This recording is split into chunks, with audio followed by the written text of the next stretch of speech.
Voy a ser muy breve, voy a daros me llamo Dimitri Barúa, soy de la sección de prensa. Primero disculpar al señor Fonseca que se ha tenido que ir mi director, que se ha tenido que ir a Badajoz un poco antes de lo previsto para un acto y por tanto no puede estar con nosotros esta mañana. Muchas gracias por venir aquí, muchas gracias al CIDOB y en particular al profesor Baccaria, que ha sido, incluso fue director mío en mis momentos, en mi debut en España hace muchos años. Y muchas gracias al Instituto, a Nicolás también del CIDOB por haber contribuido a organizar esto, al Instituto Elcano, al Friedrich Ebert Stiftung y recordar también que este evento se hace gracias al apoyo del programa Europe for Citizens de la Comisión Europea, que es un programa que sirve precisamente para esto, para crear espacios de debate sobre los grandes desafíos de la política europea. No me voy a explayar mucho más, recordar cómo lo hizo ayer en una entrevista a nuestra nueva alta representante Federica Mogherini, que evidentemente el conflicto en Ucrania es uno de los grandes retos a los que la nueva Comisión se tiene que enfrentar. Y espero que tengáis un día de mucho provecho y muy interesante. Sí, muchas gracias, Dimitri. Estamos muy satisfechos de poder organizar CIDOB junto con el Real Instituto Elcano aquí en Madrid este evento de un tema que obviamente preocupa a la Unión Europea, que quizá también en lugar de unir, pues provoca, como mismo título de este seminario, pues indica problemas de divisiones y puntos de vista distintos.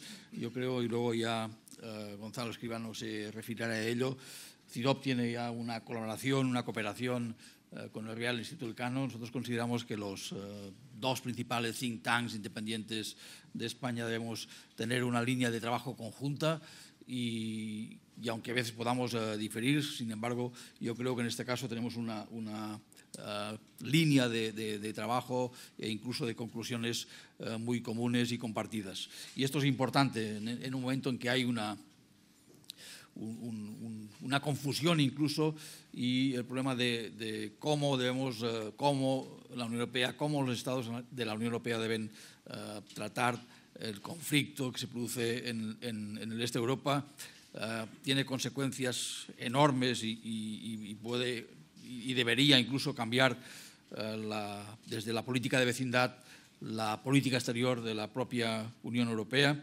Estamos en este dilema y yo creo que en este dilema los análisis producidos por los think tanks, por los expertos, siempre deben ayudar a las tomas de decisiones políticas, y en este camino pues estamos y nos encontramos con los que trabajan en esta misma línea. Entonces, solo agradecer, por supuesto, pues a la Comisión Europea, a la delegación de la Unión Europea acá en Madrid por acoger este evento. Obviamente, pues nuestros saludos al delegado de la Unión Europea, que hoy no nos puede acompañar, pero como ya ha dicho Dimitri Barúa, estamos entre amigos. La ventaja de tener una edad es que ya tienes a exalumnos por todos los sitios que te acompañan en el trance, ¿no?, de estar bien acompañado. También, por supuesto, agradecer a la Fundación Friedrich Ebert por este apoyo en este evento y en otros anteriores que hemos tenido, y, como no, pues el programa de la Europe for Citizens, que es un programa que nos permite generar ese tipo de actividades que redundan en lo que es el conocimiento y el análisis de los temas que preocupan a los ciudadanos y que deben implicar a los ciudadanos de la Unión Europea. Y, como no, pues también nuestro agradecimiento al Real Instituto Elcano por colaborar y apoyarnos acá en Madrid en esta actividad que hemos generado con estos programas y este apoyo en el CIDOB en Barcelona. Muchas gracias. Ladies and gentlemen, we had a meeting yesterday in Barcelona and we talked all the time Russian, so I will follow this day in Russian. I'd like to welcome you on behalf of the Friedrich Ebert Foundation. Thank you very much for coming. Thank you very much for your interest. I'd like to thank especially those speakers from abroad as well as from Spain.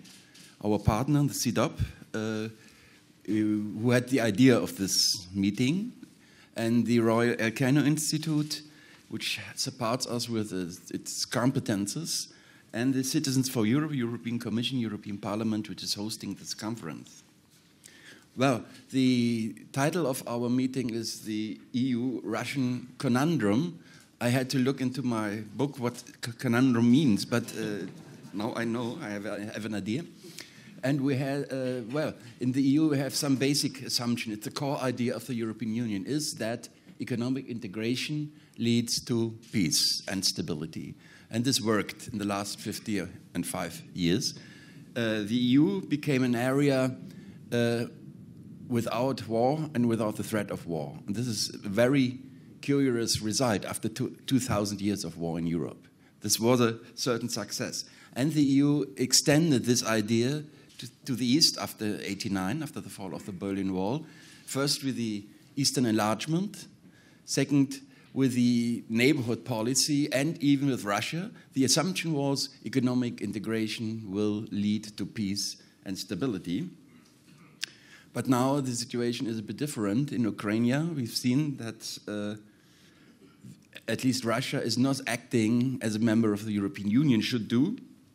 And now we have and this is a conundrum in my opinion. We are confronted with an actor who acts geostrategically. The EU does not, and it seems to be very weak confronted with Russia. And the main question, the conundrum is, can the EU act more geostrategically? This is demanded by some of the countries in Eastern Europe, but my personal opinion is that the EU is not endowed to act as a geostrategic actor. But this is only my opinion. I think this is the issue of this day. We will talk and discuss about this, and I hope we will have a very fruitful discussion. Thank you very much. Buenos días. Yo lo primero que tengo que hacer es excusar al director del Real Instituto Elcano, a Charles Powell. No ha podido estar aquí con nosotros ahora, pero me promete que se sumará a la reunión tan pronto pueda y así me liberará de tener que intervenir con ustedes también en las conclusiones, ¿no? Yo básicamente me voy a sumar a los agradecimientos comunes. Muchas gracias a la delegación de la Comisión, por supuesto a la Fundación Ebert y por supuesto a CIDOB, con los cuales estamos encantados de trabajar en Madrid, en Barcelona y donde se tercie. Decía antes su director, Jordi, que tenemos una colaboración en muchos aspectos. Estamos colaborando, por ejemplo, en una serie de reuniones sobre Argelia. También hemos colaborado en la elaboración de la estrategia de acción exterior, en fin, varios planos. Pero en concreto sobre el tema que nos ocupa, tuvimos una reunión entre los dos think tanks en julio en Barcelona, en la sede del CIDOB, y aprovecho para agradecer de nuevo la hospitalidad a Jordi y a todo su equipo en aquella ocasión, donde fuimos capaces incluso de sacar pues un papel, una agenda de temas importantes, y uno de ellos, uno de esos temas claves de la agenda internacional para España, porque muchas veces se dice que España está muy enfocada al sur y que los temas del este en principio nos ocuparían menos tiempo. Bueno, pues uno de los temas claves de la agenda internacional era precisamente la importancia de los retos para la Unión Europea y su política exterior que supone Rusia, el cual se empieza a percibir como un rival estratégico de la Unión Europea y la capacidad que Rusia tiene para quebrar los consensos entre los Estados miembros de la Unión Europea. Y esto figura tal cual, literalmente, en esa declaración conjunta o en ese papel conjunto que sacamos.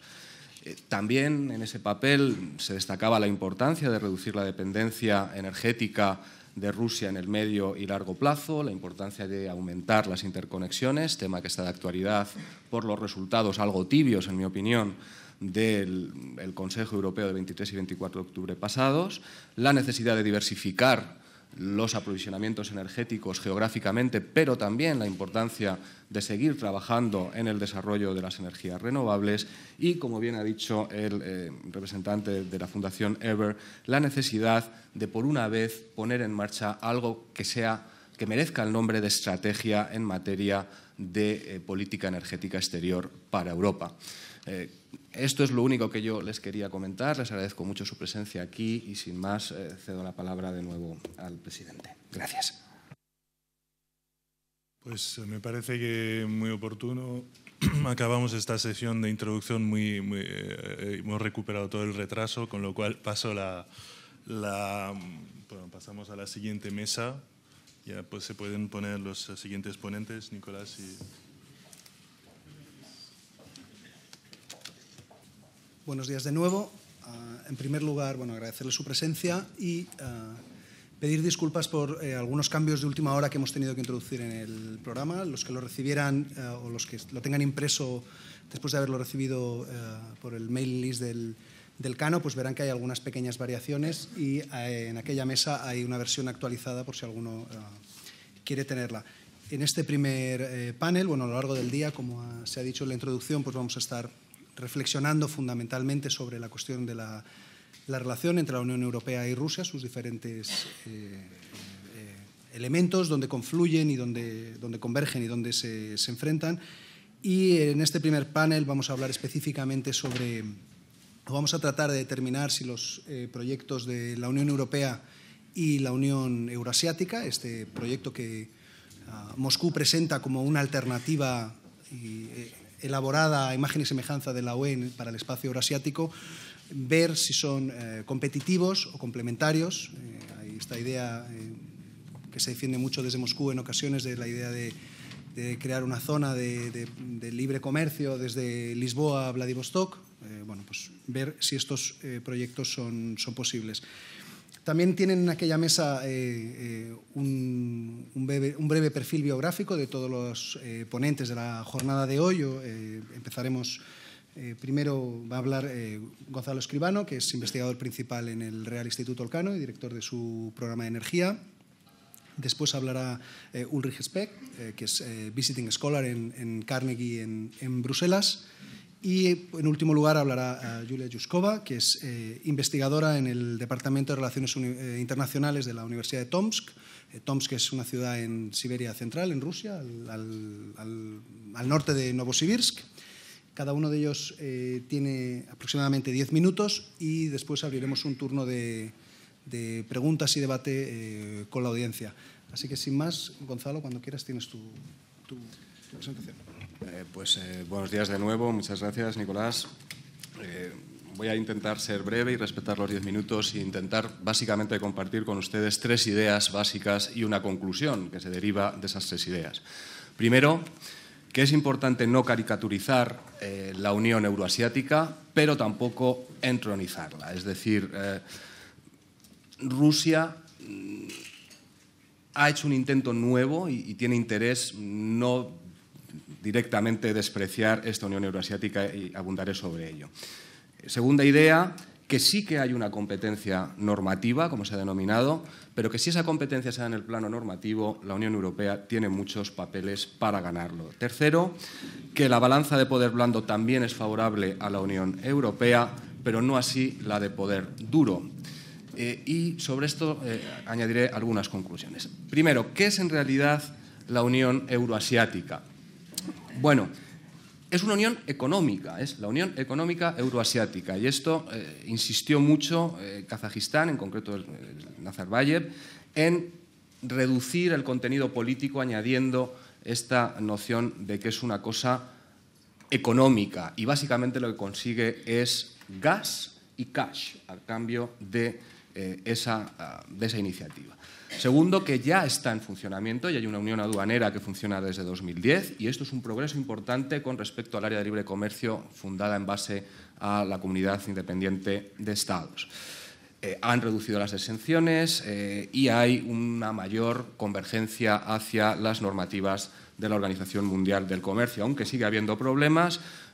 El comercio intra-Unión Aduanera Asiática se ha reducido en los últimos años, en los últimos meses, y solamente Bielorrusia comercia más con Rusia que con la Unión Europea o con China o, en su caso, con Estados Unidos. Es decir, Rusia no es el principal socio comercial de todos estos países de su vecindad cercana, como ellos la denominan.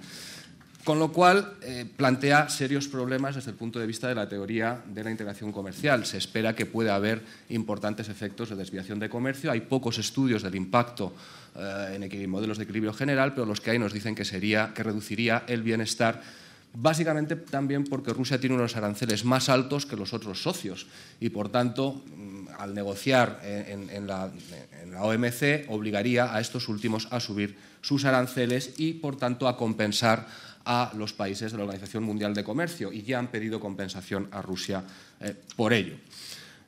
Bueno, luego también hay otros problemas, por ejemplo, la cooperación financiera, pero sobre todo en la movilidad de la mano de obra y en el acceso al gas barato, que es uno de los elementos quizá más atractivos que tiene para los otros países.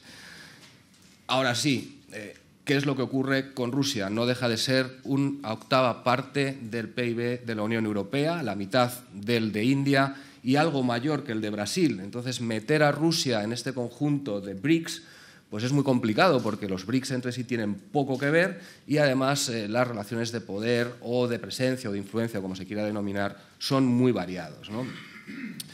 Segundo punto, hay una competencia normativa en lo que se llama la vecindad compartida, y ya son muchos adjetivos, ¿no? Rusia no es un poder normativo.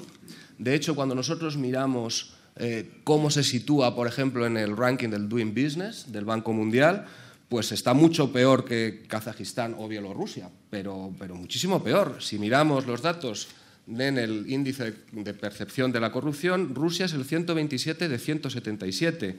Aquí sí que Kazajistán está peor, 140 de 177. Bielorrusia, 123 de 177. Es decir, no es precisamente un bloque de buena gobernanza y de poder normativo que sea atractivo, o un modelo atractivo para converger a sus normas. China, por ejemplo, está en el lugar 80. Con lo cual, esto plantea, bueno, pues algunas dudas sobre hasta qué punto va a haber una competencia normativa. A mi juicio, la competencia normativa no tendría lugar. De hecho, dentro de la propia Rusia, los más liberales que defienden la Unión Eurasiática lo hacen diciendo que a lo mejor así se converge hacia mejores niveles de gobernanza en Rusia que en los otros, siguiendo un poco a los otros países. Es decir, estos liberales rusos lo que quieren es importar normas y gobernanza, en parte inspirados por la Unión Europea, pero de países como Kazajistán o Bielorrusia, que ya es decir, ¿no? De hecho, la propia Unión Eurasiática se modela a imagen y semejanza de la Unión Europea, y hasta cierto punto los países del entorno se pueden preguntar si no es mejor quedarse con el original que con la copia. Por otro lado, el entramado normativo de la Unión Eurasiática es muy complejo, está muy fragmentado, más aún que el de la Unión Europea, y es muy top-down, con lo cual plantea también serias dudas. Por otro lado, en la Unión Europea, si dices no o no cumples, pues o te sancionan o, bueno, pues no firmas un acuerdo. Pero la experiencia en Ucrania nos dice, pero también en Georgia y en otros sitios, nos dice que si a Rusia le dices no, te invaden y te anexionan. Entonces, claro, no parece que haya normas muy creíbles, y la credibilidad es fundamental para ser una potencia normativa. Y con respecto a lo que decía Nicolás, hombre, no se puede estar en la Unión Europea y en la Unión Eurasiática, porque son dos uniones aduaneras, no se puede estar en misa y repicando en dos uniones aduaneras a la vez. Sí es cierto que se podría hacer un área de libre comercio, desde las Azores hasta las Kuriles, podríamos decir, se podría hacer, pero solamente porque Ucrania, a día de hoy, sigue en un área de libre comercio en el marco del CIS. Entonces, ahí sí que se pueden tener áreas de libre comercio, un país con dos. Pues Israel está negociando un área de libre comercio con la Unión Eurasiática y tiene uno con la Unión Europea. Ahí no hay problema. Lo que no se puede ser es miembro de la Unión Eurasiática y tener un área de libre comercio con la Unión Europea. O no se puede estar en la Unión Aduanera Europea y tener un área de libre comercio con la Unión Eurasiática. Esto no es posible. Sencillamente no es posible. Finalmente, ya para concluir, Rusia no tiene poder blando, es una potencia, yo diría, no bidimensional, sino duopólica, en el sentido de que solamente tiene poder militar y poder económico, y en poder económico exclusivamente poder energético. Tengo aquí unos datos del índice Elcano de presencia global, que elaboramos en el Instituto, sobre presencia blanda. Bueno, la Unión Europea, estoy hablando en números, tiene una presencia blanda, su puntuación es de 1.400. Rusia, 191. España, 185. Rusia no tiene presencia blanda. No tiene presencia blanda. En poder militar, Bueno, Rusia es la séptima potencia en presencia blanda del mundo. En poder militar, en cambio, sí. La Unión Europea está en 243, Rusia en 143, España en 23. Rusia sí es un poder militar, el segundo poder militar después de Estados Unidos y el tercero si consideramos la Unión Europea como un todo. Y en presencia económica, bueno, pues la Unión Europea alcanza los 1.500, Rusia 450 y España 199. Es decir, Rusia tampoco tiene una presencia económica muy fuerte y toda ella, o el 90% de la misma, se debe a, básicamente, energía. Una pregunta que es relevante es si Rusia tiene más presencia blanda que la Unión Europea en esa denominada vecindad compartida, que yo creo que no es tal. Y aquí tenemos dos casos geográficamente bien distintos, porque la geografía importa y mucho, que se lo digan a Kirguistán, sino. Por ejemplo, en la Europa, en la zona más europea y quizá en el Cáucaso, parece ser claro que no, que la Unión Europea tiene más poder blando. Es decir, ¿qué es poder blando? Más capacidad de atracción hacia los modelos de la propia Unión Europea que el que tiene Rusia hacia el suyo. Pero en Asia Central puede ser que no, es posible que no sea así, pero quizá Asia Central sea más prorrusa que pro-Putin. Y esto es un matiz que es importante, pero en cualquier caso a largo plazo dependerá de la evolución tanto de Asia Central como de Rusia. Si Rusia evoluciona de una manera más homologable o consistente con los valores y las normas europeas y se convierte en algo más semejante a la Unión Europea, sí que aumentará su poder blando y su capacidad de atracción de esos países de Asia Central y podría erosionar esa capacidad de atracción de la Unión Europea. De forma alternativa, si Asia Central evoluciona hacia modelos más autoritarios, quizá le resulte más atractivo China, como ya lo está siendo, que Rusia. Con lo cual Rusia se encuentra en una situación de doble sándwich que es muy complicada. Por un lado, se encuentra entre el poder blando de la Unión Europea y el poder blando de China, aunque sería una forma discutible que China tenga poder blando, pero en fin, ustedes me entienden, y entre ese duopolio interno entre el poder energético y el poder militar, que es muy difícil que se convierta en poder blando ni en poder normativo. Evidentemente, esto nos devuelve a la casilla de partida, cómo tener una Rusia más europea. Bueno, pueden buscarse cooperaciones entre las uniones aduaneras y aquí hay todo tipo de posibilidades, desde los que dicen pues no se puede hacer nada, a los que dicen que se puede hacer algo, a los que dicen que se puede hacer mucho. Hombre, algo de cooperación se podría hacer, se podría dar un futuro acuerdo de libre comercio entre dos uniones aduaneras, aunque verdaderamente la Unión Aduanera Eurasiática a día de hoy no tiene mucha masa crítica ni resulta muy atractiva como bloque comercial. Bueno, podríamos tener dos UEs, es decir, UE multiplicado por 2, Unión Eurasiática, Unión Europea. Si la integración y la convergencia fuese muy buena, en un escenario muy positivo, podríamos tener una UE al cuadrado, pero parece complicado, ¿no? En cambio, lo que podríamos tener es que si primasen los intereses geopolíticos sobre los económicos, nos fuésemos a una situación, a un resultado más irracional, es decir, tendríamos un número irracional del tipo de raíz de UE, ¿no? Y yo creo sinceramente que esta es la posibilidad a día de hoy, lamentablemente, más factible y más plausible. Si Rusia no tiene poder blando ni tiene poder normativo y lo único que tiene es poder duro, pues al final nos ocurre lo que nos ha ocurrido en Crimea, lo que nos ocurrió en Abjasia, etcétera, etcétera. Y por tanto soy un poco pesimista sobre la futura compatibilidad entre ambas iniciativas. Nada más, muchas gracias. Muchas gracias, Gonzalo. Una presentación muy interesante, provocativo y seguro que va a provocar, generar debate y cuestiones y además 10 minutos exactos. Me quedo impresionado con tu habilidad para cumplir el tiempo.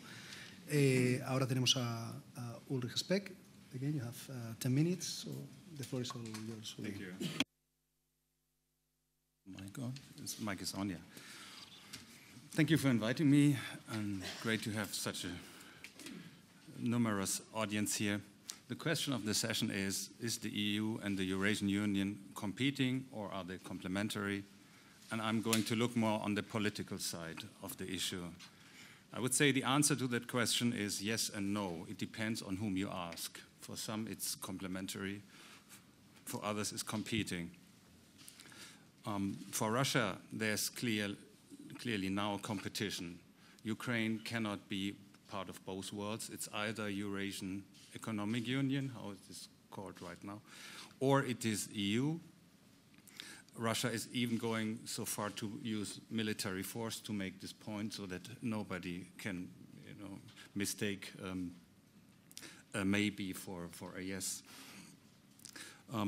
Moscow now wants to get control back over Ukraine. This is what the Ukraine crisis is about. And this has been triggered by the association agreement, the DCFTA, by Ukraine's interest to get closer to the EU. But it hasn't always been like this. Russia was not always opposed to closer ties between Ukraine and the EU. In 2004, President Putin has even welcomed the idea of EU integration for Ukraine. He said that would be beneficial for Russia too. And in the last years, when Brussels tried to set up this Eastern Partnership and the association agreements, Brussels officials regularly tried to talk with Russia about it. There's a myth now out there that Brussels didn't talk to Russia about the Eastern Partnership and the DCFTA and the association agreement. They tried to put it on the agenda, but Russia was not interested. That's why many in the EU assumed that Russia may not like the association agreement and the DCFTA and closer ties between Ukraine and Russia, but it would not oppose it very strongly. But on the other side, there were signs. In 2011, 2012, Moscow has set up its own integration project, which is formally modeled after the EU, the Eurasian Union, or the Eurasian Economic Union. But until last summer, 2013, there was no clear sign that Russia would really strongly oppose the DCFTA and the association agreement. And that's why the EU, in a way, sleepwalked in this conflict. But I mean, that it wasn't true that the EU did fully ignore the political dimension. This was more hopeful thinking. So how did the EU get into this conflict?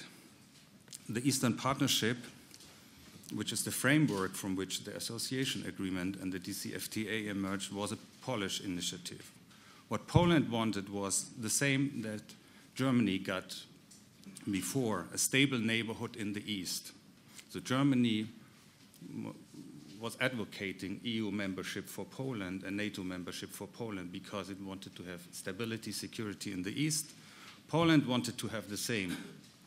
So Radek Sikorski, the Polish foreign minister, set up this initiative in 2008 and then invited Germany to join and asked, he had a meeting with Steinmeier, who was also foreign minister at that time in 2008, and Steinmeier said, sorry, I'm not interested in this initiative because I'm just working on this modernization partnership with Russia. So this was Russia first, or at the moment we're busy with Russia, and we don't want to get this Eastern Partnership in the way. And then Sikorski went to Carl Bildt, the Swedish foreign minister, and Bildt agreed that this would become a joint initiative, Swedish-Polish initiative.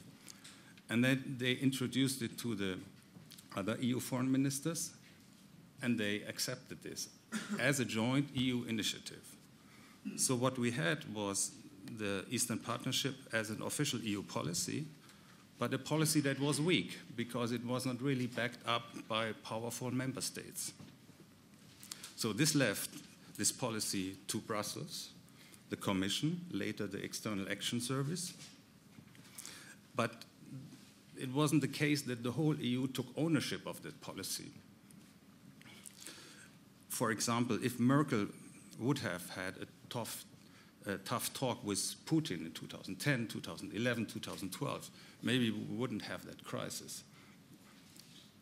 But as someone recently told me in Moscow, I think there's truth in it, Germany had a tendency to upload the difficult issues to Brussels to have a better bilateral relationship with Russia. So, but most EU member states didn't see this as a competition between Russia and the EU. There was ample talk of win-win situation, and EU capitals didn't, the last thing they wanted was a conflict with Russia. Nobody wanted it. Paris, London, Berlin, Madrid. They were just happy with the situation as it was, and they didn't expect the association agreement to change a lot. Because the West, the EU had a Russia first policy. For 20 years, the main interest was relations with Russia, not relations with Ukraine, Central Asia, South Caucasus. In a way, the West had accepted that this is Russia's sphere of influence, where we wouldn't meddle in. And so it was not the West who entered this space. It was the space who came to the West. It were people in these countries who had their colored revolutions, who were fed up with corrupt governments, and also, to a certain extent, domination from Moscow. They wanted to have independence. So that's why they looked to the EU. It was not, it's really important to insist that it was not the EU. And one example is that when Sergei Sargsyan, suddenly 1 year ago, the Armenian president, after years of negotiating an association agreement with the EU, suddenly turned the back to the EU. We didn't invade Armenia. We didn't do anything. We were just happy because this was one troublemaker less. And the whole Eastern Partnership was a weak policy. I mean, it was not very well funded. We had to give something. We felt a little bit, we had bad conscience because we left this space out of our enlargement projects, and in a way, we were drafting the border where it is now, the NATO border, but we felt we had some obligations, and some Eastern, Central European countries were pushing for that. So, and Ukraine is a case in point. We are not in this conflict now with Russia because we wanted to have a conflict with Russia, certainly not. It was Maidan, Euromaidan, who forced us into that. When 1 year ago, a little bit more, Yanukovych declared that he wouldn't sign the association agreement and that Ukraine would move into the Russian camp, so to speak, most EU capitals were happy. If Russia wants it, let it have it. But then people appeared on the street with waving EU flags and calling for a deep and comprehensive free trade agreement. I mean, I think this is the first popular movement which is really focused on getting a trade agreement. But this what it meant for them was to get more like, become more like Poland. This was the only hope they had, because they had, after 2004, the revolution in Ukraine, there was only an exchange of elites. There was no change of structures. And the whole corrupt oligarch structure with Yanukovych at its top, the top predator, was backed by Russia. And so there was some anti-Russian element in that, but the main element was reform. It was 60 million of Ukrainians work abroad, 8 in the EU and 8 in Russia. So they wanted hope, and the EU signified hope. So suddenly the EU was in a conflict with Russia, and the EU could not simply ignore what happened, because we consider us as a value-based community, and that came at a moment where the EU was in depression, and suddenly there was a pro-EU movement in the country. But then something happened that really brought us in this conflict with Russia, which was the annexation of Crimea, and then later on a badly camouflaged attack, military attack on eastern Ukraine. And then suddenly the whole dimension changed. It was about Europe's peace order. These were precisely the things which should be prevented by the entire system of international relations, agreements, contracts, institutions, UN, EU. These were all meant to prevent us to fall back into this 30 years civil war in Europe, 1914-1945, where indeed everything was about territorial gains, annexation, invasion. We had it, especially east of Germany, or including Germany. The space was, Ukraine was one of the main battlefields of the Second World War. So suddenly this came back, and then the EU had to do something. And that's why we have sanctions now. That's why we are in a conflict. So the EU never wanted to break Ukraine away from Russia. The EU was happy, besides Poland, the Baltics, maybe some others, but nobody really wanted to challenge this arrangement for the post-Soviet space. But the people in these countries wanted to change it, and they called us in. So now we are in a competition that we didn't want.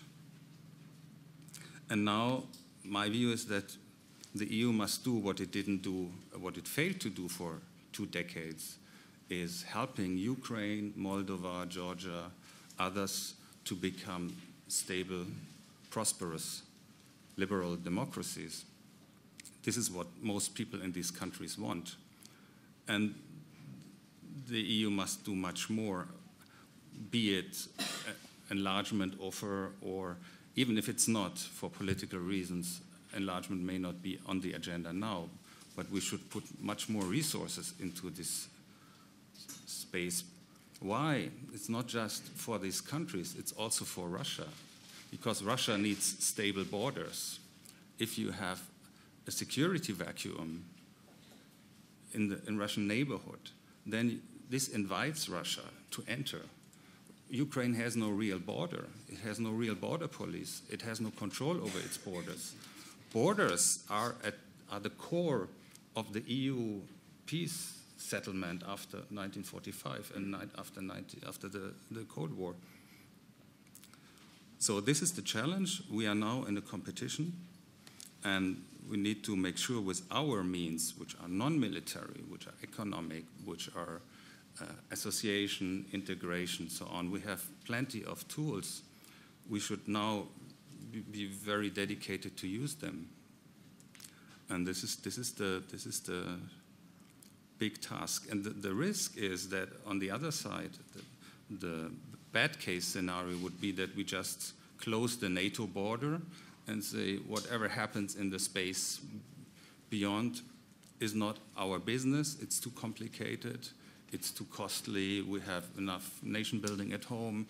Why should we care about it? But then we have a constant low-level warfare in this area because Russia still has imperialist instincts, and these countries don't accept to be subjected to they want full sovereignty, which has been promised in 1991 and which is part of the UN Charter.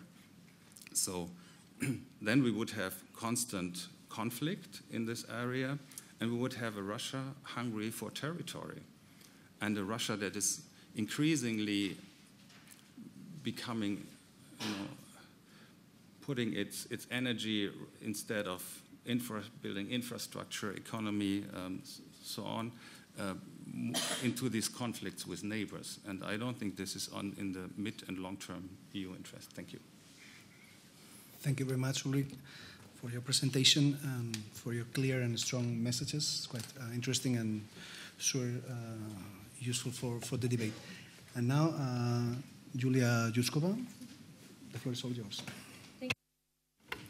Thank you for the floor. So today I'll try to answer the question who are the EU and the Eurasian Economic Union for each other.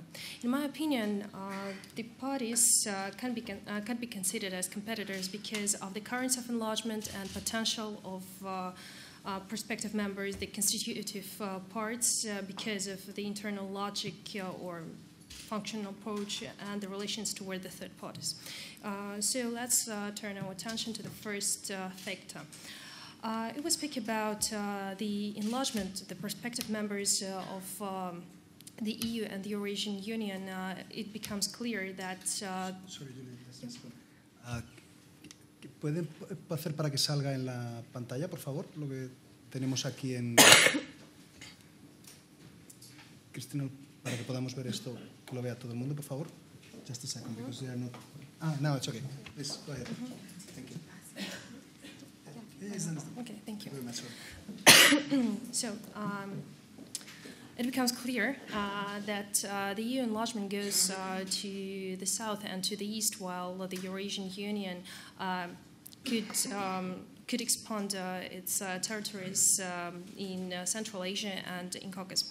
It is obvious after this conflict in Ukraine that Ukraine and Moldova are completely lost for the Eurasian Union. The only point or the only country that could be a factor for being competitors, in my opinion, is Armenia.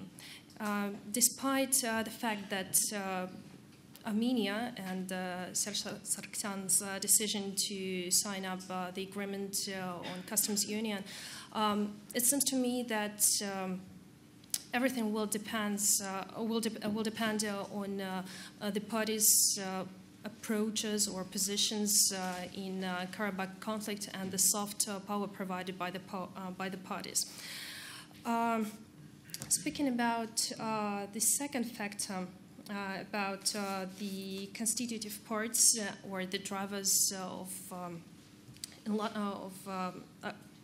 integration organizations, it is obvious that the EU is based on cooperation of equals with a major player about 1/3 smaller than the two followers combined. While the Eurasian Union is based on the approach that Russia is a dominator in each sphere, almost in each sphere. It is clear that the Eurasian Union was a pure political decision of Mr. Putin. If we speak about the prospective members and the current members of the Eurasian Union, there is no doubt that there is so much freedom and so much leverages to press Russia. Speaking about the internal logic of integration process in both organizations, it is obvious that the EU is based on such principles as subsidiarity and spillover, while the EU is built on trade-offs, and it is clear at the same time that despite the fact that the Eurasian Union was based as an integration organization, there is no other way to be more integrated than to have supranational organization, supranational bodies, excuse me, and the Eurasian Union is still reluctant to give more power to supranational bodies. There is a court which is very limited in its power and jurisdiction, while the EU has very developed supranational bodies, and the court is not limited in its powers. Speaking about the relations toward the third parties, it is obvious that the EU is a part of the so-called transatlantic partnership, which is based on common values and common approaches to economy and to the policy. While the EU members are common in such approach as the world should be multipolar, and each party has its own vision of this multipolar world. At the same time, we can see that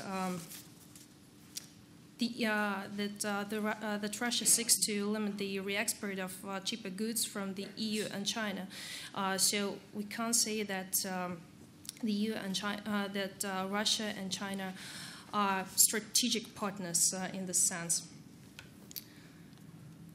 So the EU and the Eurasian Union are not competitors because they have nothing to compete for, both in economic and in economy and in policy. It is obvious that Russia dominates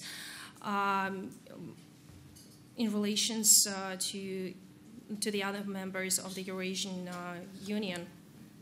And socially and ideological, they are simply a diversion in every approach, especially human rights and soft power and so on. Following the logic of the statement, it could be said that the EU and the Eurasian Union can be complementary because there are much differences in economic systems, the attitude toward the globalized world, the conflict around the so-called common abroad, and the divergent political dynamics. So both EU and the Eurasian Union are trying to make their economies more competitive. But following the diagram, it could be seen that the Eurasian Union had the so-called commodity economy, and it doesn't have high-tech economy, and there is no possibility to modernize the economy in a true way. Russia had this attempt, but it failed to realize it. Neither has Belarus, Kazakhstan. Speaking about the globalized world and the vision of the parties towards this world, it could be seen that the EU considered the world as a chance to improve it, as a territory to promote its values, its approaches to the world order, and so on. While the EU looks on the world like a dominator, and it still has its vision of a multipolar world, which is not clear. And the EU nation, the Eurasian Union nations praise traditional sovereignty, while the European Union tries to implement new approaches, new elements, new vision to the so-called term sovereignty. The other fact, both the EU and the Eurasian Union are engaged in acute rivalry of Ukraine, and it is obvious that Russia is lost this territory for each other, for its own, because there is a lack of soft power, of economic leverages, and occupation or annexation of Crimea can't be an attractive factor for other members of the Eurasian Union, and this factor could be a push factor for Kazakhstan in the future. So,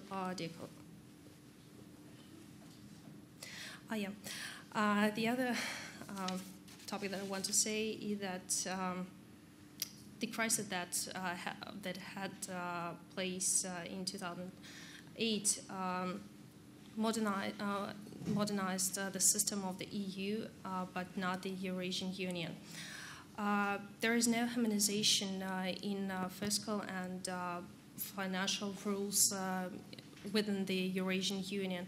It is still not clear how Russia's WTO commitments will be realized, will be implemented to the Eurasian Union system. And in conclusion, it could be said that the EU and the Eurasian Union are not complementary because they are different almost in every sphere, in economy, in geopolicy, and in policy, because there is differences in understanding what they want to promote, what they want to bring to the new world and to each other. So thank you for attention. Thank you very much, Julia. So now, sí, vamos muy bien, cumpliendo el tiempo, o sea que tenemos aproximadamente 25 minutos, casi 30 para el debate y turno de preguntas. Así que está abierto. Por favor, levanten su mano los que quieran hablar. Les llegará el micrófono y les ruego, por favor, que se identifiquen y que sean concisos en sus comentarios y concretos en sus preguntas, por favor. Mira. Good morning, I'm Mira Milosic for FICE Foundation, and I have one question. What do you think about why European Commission postponed the association agreement with Ukraine, and how that can influence Euro-Asian Union and relation between European Union and Russia? Thank you. ¿Hay más preguntas? Porque recogeremos dos o tres antes de dar la palabra a los ponentes. Sí, allá al fondo, por favor.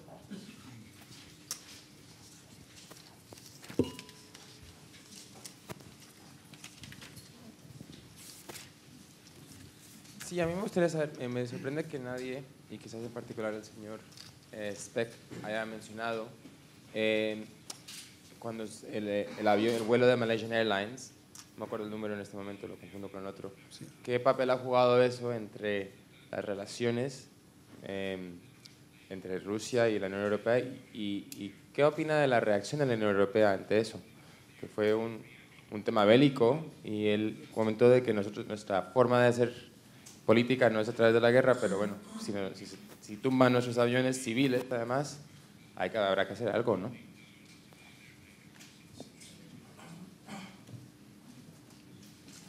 ¿Alguna? Aquí hay detrás Natividad y después Raquel. Buenos días, Natividad Fernández, Universidad de Zaragoza. Me gustaría compartir unas reflexiones con todos los participantes en esta mesa con respecto al papel de la Unión Europea en esta crisis. Se ha dicho que la Unión Europea no buscaba la guerra, naturalmente, nadie busca la guerra, y se ha comentado también la posición que se ha mantenido con el conflicto de Ucrania.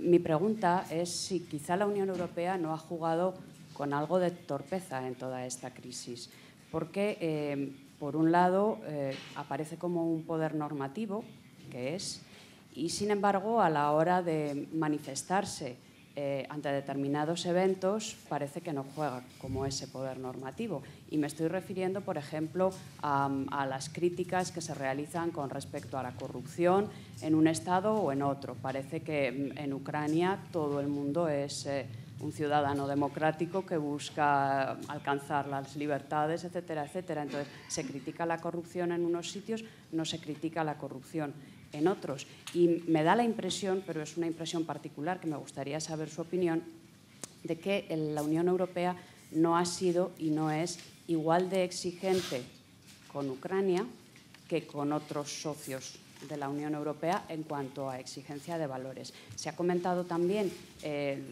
alguien ha dicho acerca de los instintos imperialistas de Rusia, pero a mí me gustaría poner el punto o poner el acento en otro punto que ha señalado Julia Sukova, y es que, como ella ha demostrado, pues Rusia es un actor con muchas debilidades en su entorno, sin aliados claros. Entonces da la impresión de que, más que territorio, que no lo necesita, lo que busca Rusia es la estabilidad y la seguridad en sus fronteras. Entonces me gustaría oír un poco los comentarios al respecto y si estos puntos, no lo sé, podrían facilitar una solución y una posición de la Unión Europea para pacificar la zona. Gracias. Muchas gracias, Natividad. Y una última pregunta recogemos de momento ahí. Raquel. Sí, hola, mi nombre es Raquel Montes y soy analista en Relaciones Internacionales. Me gustaría hacer una pregunta sobre el gran elefante en la sala, y es el rol que ha jugado Estados Unidos en la crisis en Ucrania. ¿Hasta qué punto la Unión Europea no se ha alineado detrás de los intereses de Estados Unidos en lugar de buscar algún tipo de entendimiento con Rusia, cuando vemos, por ejemplo, la posición más que tibia de Francia o incluso Alemania. Muchas gracias. Pues, bueno, la última ya damos, y si no, luego recogemos otra ronda de preguntas. Primero quiero agradecer al Instituto Elcano por su visión y a todos los ponentes. Y quiero volver atrás a marzo, cuando fue una mesa redonda sobre crisis en Ucrania después de la anexión de Crimea, donde se ha dicho que Unión Europea no quiere evitar conflicto, pero también no evitar competencia. Y al final de estos 9 meses, el conflicto se desarrolló mucho y competencia sigue. Y por eso yo quería dar pregunta que todo temen por sanciones que por fin Unión Europea ha dado después de derribo avión, y todo que ha contado a Julia. Quiero decir que Julia ha concentrado muy bien en tema económico de competición entre Unión Aduanera y Unión Europea, pero no ha concentrado punto ideológico y político donde Putin quiere dominar el espacio desde Lisboa a Vladivostok, aprovechando todos los movimientos de izquierda, de skinheads que están ahora presentes en España. Por ejemplo, no lo sé, alguien conoce sobre barbaridad y agresión que hizo estudiantes con quema banderas ucranianas en la universidad. Pues veneno de propaganda y mentira entró en aulas de universidades. Y cuando se habla un tema de económico, no se dice sobre propaganda y mentira que se desarrolla aquí en Europa, y tener una base, entrar en una base de movimientos por toda Europa. Pues mi pregunta, pues Unión Europea está creíble hacer más sanciones cuando necesita, porque en últimos momentos Rusia manda todos prácticamente ejército abiertamente a Donetsk y Luhansk y apoya estas autoproclamadas repúblicas. Pues conflicto va a desarrollarse y que puede tener consecuencias muy graves. ¿Qué va a hacer Unión Europea y cuando Rusia para o puede parar esta mentira que está desarrollando por toda Europa? Muchas gracias. Muy bien, gracias. Pues volvemos la palabra a la mesa. We will follow the same order if you agree. So let's start with Gonzalo, please. El micro. Bueno, la verdad es que la sesión era más sobre si la Unión Europea y la Unión Eurasiática son complementarias o competitivas. Nos ha dicho Julia que ni lo uno ni lo otro, sino más bien todo lo contrario. No sabemos muy bien. Son rivales, pero bueno, yo estaría de acuerdo en que son rivales, ¿no? Me parece otra forma de decirlo. Los rivales compiten también. Bueno, no sé. Yo creo que sí que hay un problema de rivalidad, si queremos denominarlo así. ¿Y cuál es la solución a esa rivalidad? Hay un bonito papel de un investigador que acaba de publicar en septiembre en el Instituto de Estudios de Seguridad de la Unión Europea, de Popescu, que está muy bien, creo que es de septiembre incluso, ¿no? Y él dice que en la Unión Eurasiática hay 2 dimensiones. La dimensión económica, que a él le gusta y que cree que es una vía en la que se puede avanzar, aunque a mi juicio no creo que tenga tampoco mucho potencial, porque no hay mucha, como decía antes, masa crítica, no hay mucho PIB, no hay mucho que exportar, no hay parte de energía, ¿no? Y luego hay otra Unión Eurasiática que es la geopolítica, que es la que él cree que va a hacer descarrilar la económica, ¿no? Entonces me parece que es una distinción interesante. Quizá en la Unión Eurasiática económica se puede cooperar, ahí sí, desde luego en la geopolítica no. O sea, no se puede cooperar con alguien, y entiendo las posiciones, puede haber errores de la Unión Europea, pero no se puede cooperar con alguien que invade un Estado y que hace proxy wars y que te tira bajo un avión, como se ha dicho, y que además no es la primera vez. No es la primera vez que se invade, que no se respeta la legalidad internacional. Entonces, creo que con eso, en ese aspecto geopolítico, no, es muy difícil cooperar. Entiendo tu argumento cuando dices, oye, si cooperamos en la estabilización de las fronteras, se podría hacer algo. Claro, pero ¿cuál es la forma de cooperar? ¿Cuáles son los mecanismos? Si es militarmente, es muy complicado hacerlo, ¿no? Entonces, lo que creo es, para cerrar un poco el círculo, ¿no?, es que en el momento actual hay una clara reducción de expectativas para ambas partes, tanto para la Unión Europea como para Rusia.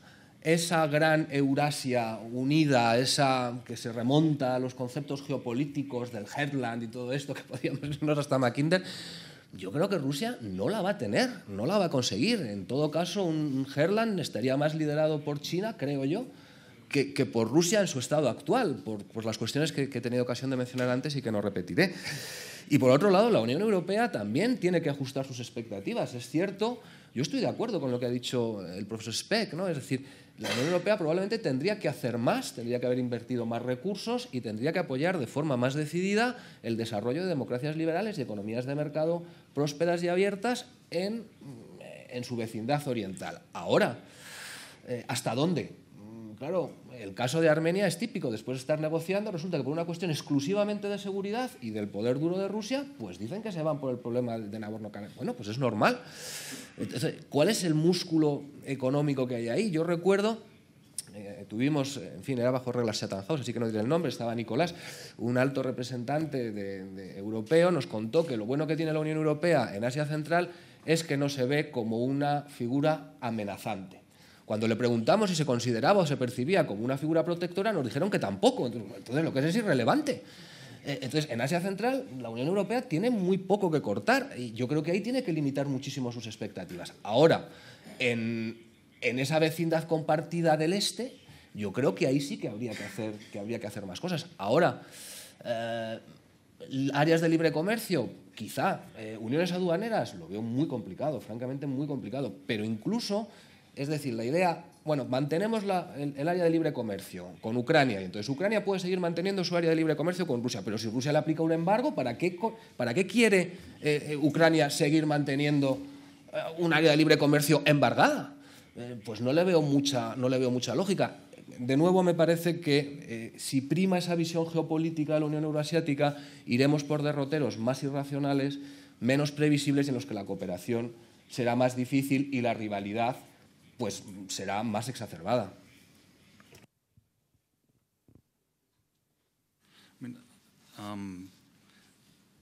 About this question of how to cooperate with Russia, I think if Russia would follow an economic logic, there would be no problem between the customs union, the DCFTA. I mean,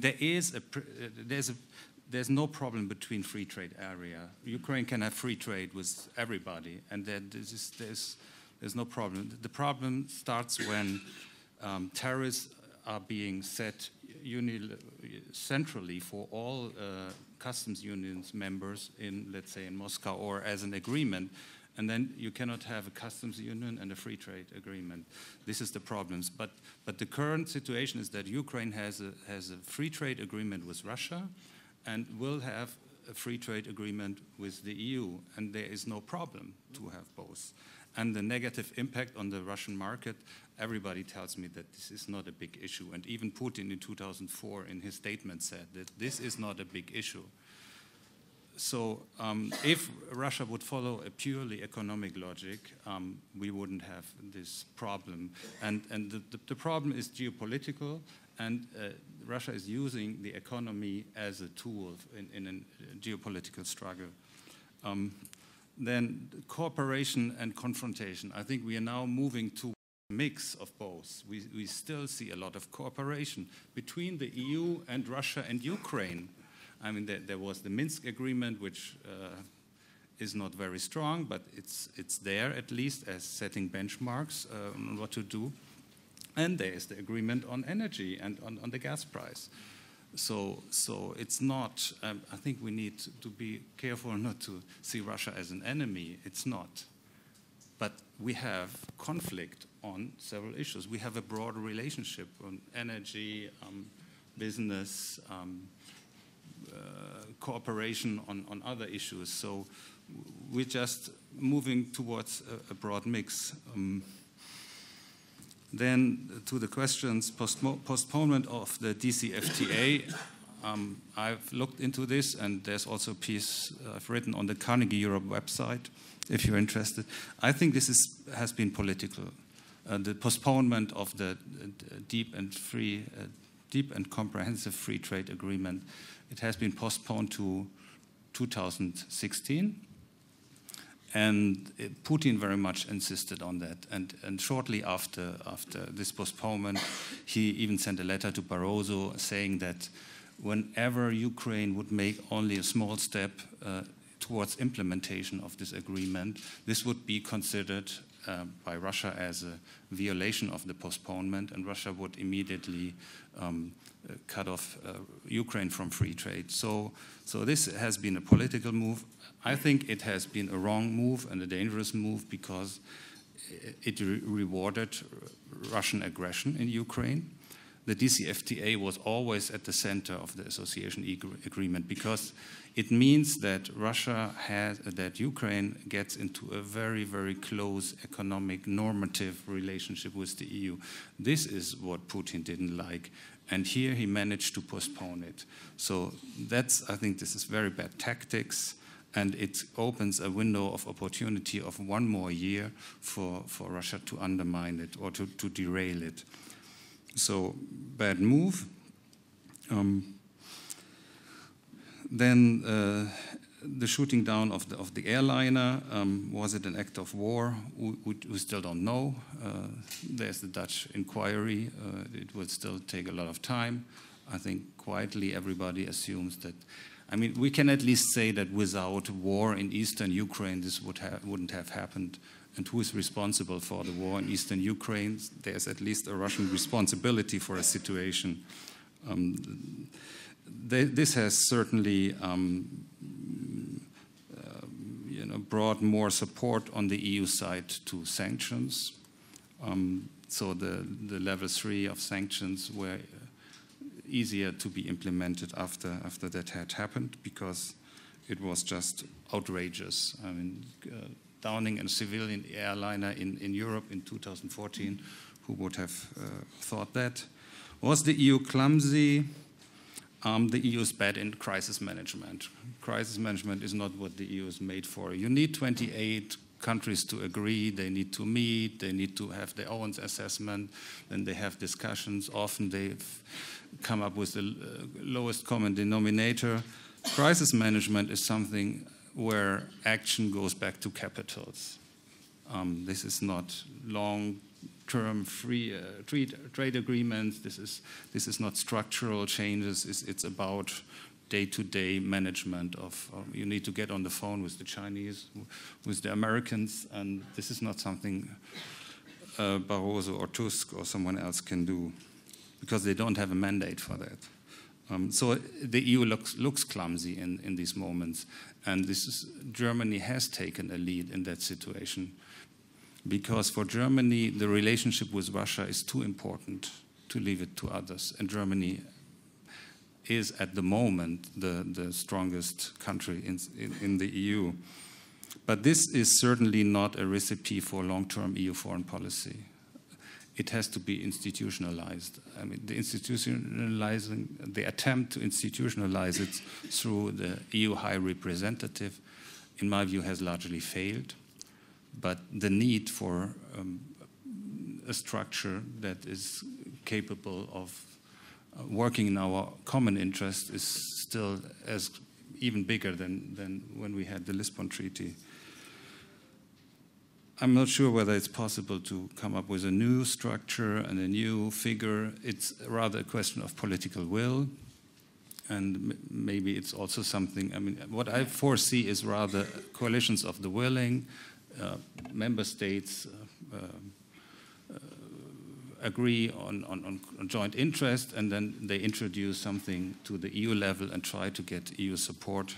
I think this is something where Spain could perhaps do more with France and Italy to build a coalition to have a more active policy towards the south. Ukraine corruption, EU is not really pushing for democratic values. Well, that's difficult in a situation of war. It's difficult in a situation where we don't have yet a real process of where we use our conditionality. If we promise enlargement, we can get something in return. But if you don't promise light of the end of the tunnel, why should people go in the tunnel? So they need hope, they need to have an expectation that is, realistic. And if they think they can be Poland in 20 years, or even Romania, then they would work hard for that. And then we could ask them to do very painful things. But the way it looks now is that they have to do painful things for themselves, for their own sake, and without being really pushed from the outside, whether they will be capable in a situation of war, attack, aggression. This is becoming very difficult because the whole Maidan movement was a civil society movement against the establishment. The establishment is completely corrupt. And now they need to align themselves with the oligarchs because this is the only way to save the state. So this is not a good moment for reform.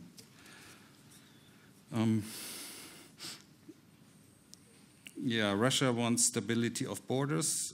Everybody wants that, and all neighbors of Russia are very, very nervous. If you listen to what Lukashenko, the leader of Belarus, is saying, he's basically taking Ukraine's position against Russia, even if he's Putin's closest ally, Kazakhstan. They are all extremely nervous because of their borders. So it's not Kazakhstan, Belarus, or Ukraine that is attacking Russian borders. It's vice versa, or undermining or threatening them. Role of the US is the EU America's poodle. I don't think that the US has much interest in Ukraine.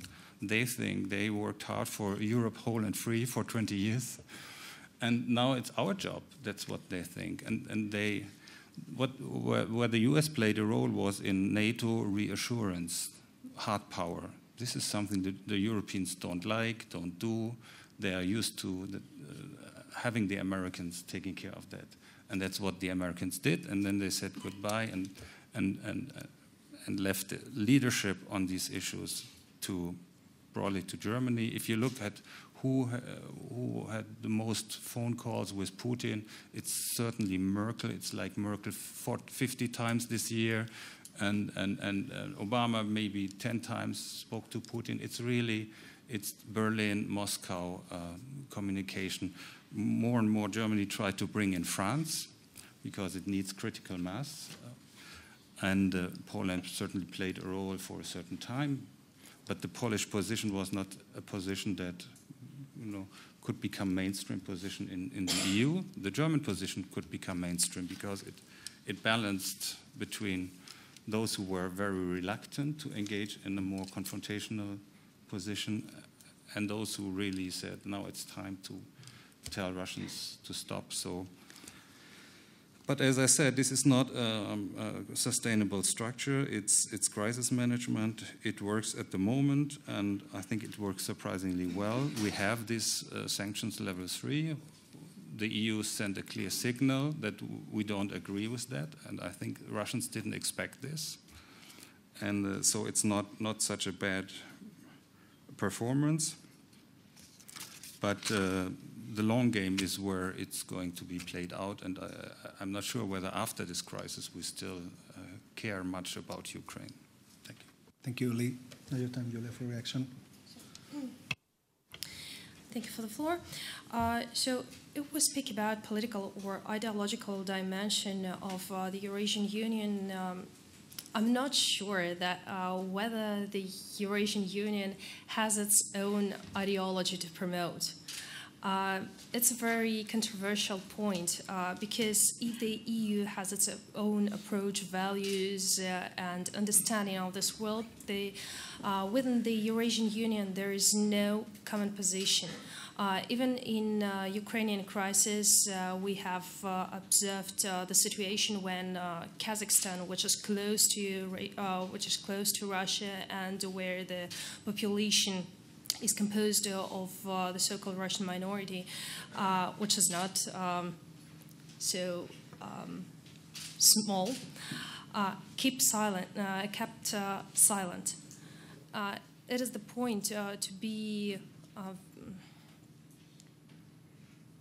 to be very nervous, and everybody wants stability on its borders. It's not a secret, but the problem is that what do you promote, hard or soft power? And while the EU tries to promote it with via economy, via economic leverages, via political leverages, Russia has its own vision and has its own military forces to reassure its neighbors.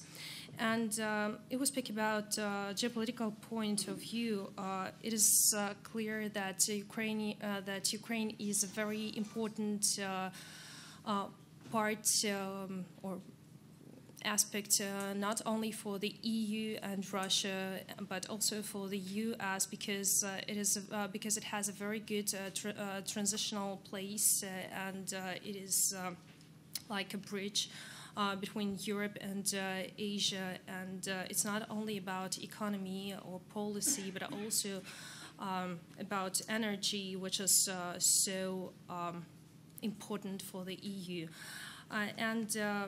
The problem is that Russia sees Ukraine as its own backyard. Like, for example, the US has had its vision while Cuba crisis, and it is the same. So Putin's followed this logics that had Kennedy in the 60s, and that's a problem. Yeah, I've said that Russia now tries to revive its empire, but empire, it's not only economy, but it's also policy, and the problem is that it doesn't have real leverages to push or to press Kazakhstan, for example, because Kazakhstan doesn't want to be a part of the Russian Federation, and we've seen how ambitious Nazarbayev is, and he tries to find ways to play on benefits or profits that the EU and the US promotes to Kazakhstan. One more problem is that Russia, via the Eurasian Union, tries to revive or to restore the Soviet production lines and gain access to neighbors' resource markets, and to control raw materials like in Belarus, and get a better access to the markets. But if we speak about Russia's efforts to limit re-export of cheaper goods from the EU through Ukraine, in my point of view, it will be a push factor for convergence, because this FTA is very profitable project for Ukraine in the long term, but Russia is always seeing the world in a short term. It doesn't have its real strategy. For example, in strategy, Russia has its opinion to become, not opinion, but statement to become a center for attraction of powers. But what is it for Russia?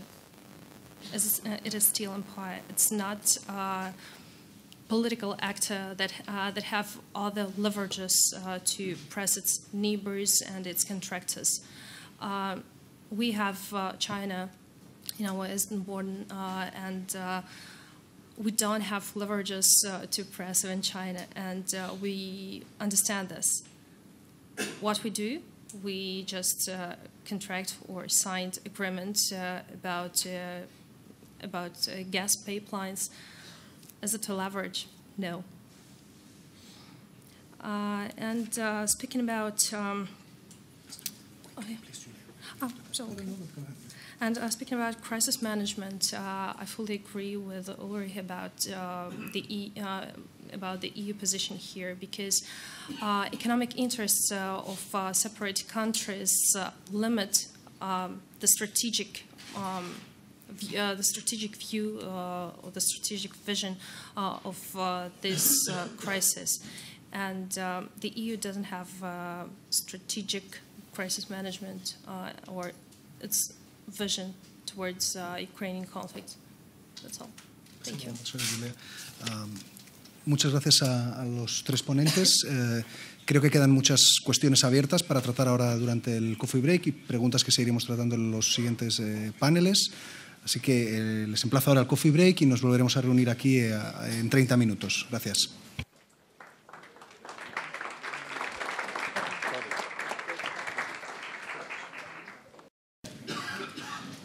Hola, muy buenos días. En nombre de las tres instituciones que organizan, muchísimas gracias por vuestra presencia y por vuestro interés en este seminario. Atacamos el segundo tiempo, la segunda mesa redonda de esta actividad.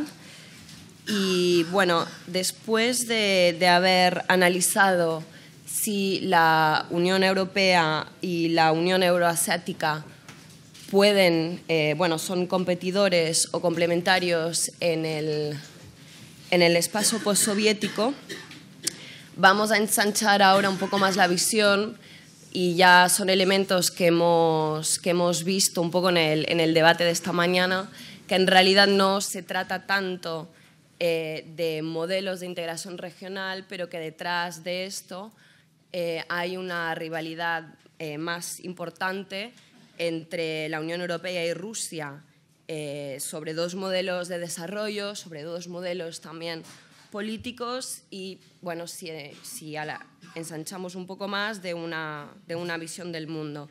Entonces, este espacio postsoviético, por razones distintas, se ha convertido en una zona de lucha geopolítica. Y entonces, en este segundo tiempo, intentaremos analizar cómo la Unión Europea y Rusia pueden coexistir en este espacio y cuáles son las consecuencias tanto para Rusia, la Unión Europea, pero sobre todo para los países afectados, porque en realidad el gran desafío es que esta zona se convierta en una zona inestable y extremadamente fragmentada. Entonces, para hablar de ello, tenemos aquí a tres expertos. Feli Arteaga, que es investigador principal del Elcano, a Nicolás de Pedro, también investigador de la Fundación CIDOB, y Vladislav Inozemtev, que es director del Centro de Estudios Postindustriales de Moscú. Entonces, sin transición, vamos a pasar directamente a la primera presentación. Félix, tienes unos 10 minutos.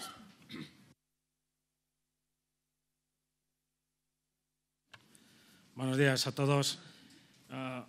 Voy a hablar de la coexistencia entre Unión Europea y Rusia, por un lado, y de la coexistencia de estos dos en el espacio postsoviético, en el occidental. En el oriental me imagino que hablará Nicolás. Las relaciones, en líneas generales, y para resumir, porque solo tenemos 10 minutos, hay tres enfoques, ¿no?, de las relaciones. Uno es uno normativo, basado en los valores. La idea es que Rusia acabara siendo como la Unión Europea, con nuestros mismos valores, nuestra forma de entender, de organizarnos, integrarnos, en una palabra. Ese enfoque normativo no ha funcionado, y a la vista de los últimos acontecimientos no funcionará nunca. Y al revés, ha derivado en una vocación de contención en lo militar. Hay muchos países de la Unión Europea que creen, precisamente porque hay esa incompatibilidad de valores, que lo que hay que hacer es contener a Rusia, lo cual nos lleva a un enfoque grave de la situación. Hay uno segundo, que era una especie de enfoque funcional, cooperativo. La idea era de ir enganchando a Rusia en algún aspecto, energía, turismo, cultura, instituciones, seguridad internacional, en la idea de que bueno, ese roce fuera ampliándose a otras esferas y generando una especie de interdependencia que a largo plazo, a más largo plazo, pues generara esa integración, ¿no? Euro-rusa. Esta es la técnica que se ha empleado muchas veces, ¿no? Para bueno, poner otra vez el reloj a cero, resetear, decir, bueno, vamos a empezar de nuevo. También ha fallado bastante. No se ve que exista esta voluntad por la otra parte de comprometerse a ningún proceso de transformación. Y nos queda el tercer enfoque, que es bueno, convivir, pragmático, la coexistencia. Bueno, cada uno tiene sus intereses, si alguna vez coinciden, pues se coopera, pero sin ir más allá de la cooperación puntual y ad hoc, ¿no? Entonces, yo creo que en los próximos años vamos a esta especie de coexistencia por defecto. El normativo no va a crecer. Rusia, la sociedad, no comparte los valores y mucho menos a sus dirigentes o la clase dominante y, por tanto, no se va a progresar hacia allí. Insistir en esa línea, en esa demanda, nos llevaría a un enfrentamiento. Y tampoco Rusia es el socio estratégico del que uno se pueda fiar, ¿no? Y entre este enfoque, ¿no? Todo menos la guerra, que sería el primero, o todo menos ser socios, pues solo nos queda la coexistencia, con permitir este espacio de oportunidad en aquellas materias en las que coincidan los intereses, mientras coincidan, y pues disentir, mantenernos a distancia. Esta Guerra Fría o Paz Fría en la que nos vamos interesando. Se puede ver esto como el vaso medio vacío, medio lleno, depende. La coexistencia tiene el lado positivo de que no degenera, ¿no? Entre ese techo de enfrentamiento. Y yo creo que se puede llevar adelante porque la Unión Europea, esta coexistencia es fácil, con una superpotencia, con vocación geopolítica como Rusia, porque la Unión Europea no tiene voluntad expansionista, se ha dicho antes, tampoco tiene vocación de potencia en ejercicio y, por tanto, no va a chocar con la Federación Rusa en su proyección. Tampoco nos perciben a la Unión Europea como un rival geopolítico. No somos Estados Unidos. Hay una zona gris, la OTAN podía considerarse, pero no ven a la Unión Europea como un actor militar con voluntad ni capacidad de usar la fuerza para proyectar influencia, con lo cual no somos un competidor. Y eso rebaja, por un lado, el nivel de la extensión. Saben, nos tienen tomada la medida, saben cómo manejar, saben nuestras vulnerabilidades, cómo dividirnos, cómo agruparnos y saben que para un actor como la Unión Europea, que no es unitario, es muy difícil establecer una estrategia y mantenerla respecto a Rusia. Con lo cual, somos un competidor manejable y la coexistencia se puede mantener.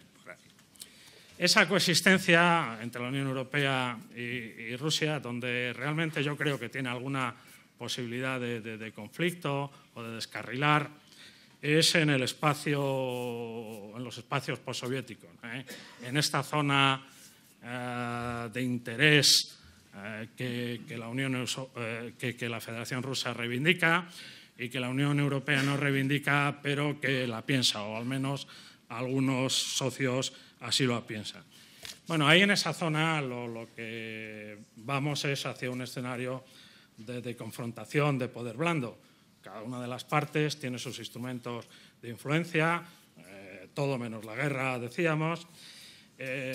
Rusia tiene instrumentos importantes, tiene instrumentos económicos, energéticos, ya se habló antes, tiene elementos identitarios, culturales, religiosos, lingüísticos, tiene elementos muy importantes de comunicación estratégica nuevos, mediáticos, ha hecho un esfuerzo por estar presente en los medios de comunicación y en las lenguas y en las sociedades.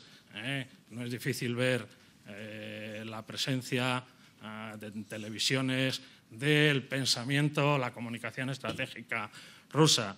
Por si fuera eso, tiene contratados buenos lobbies, actúan muy bien y hay también, por qué no decirlo, un ejercicio de inteligencia importante.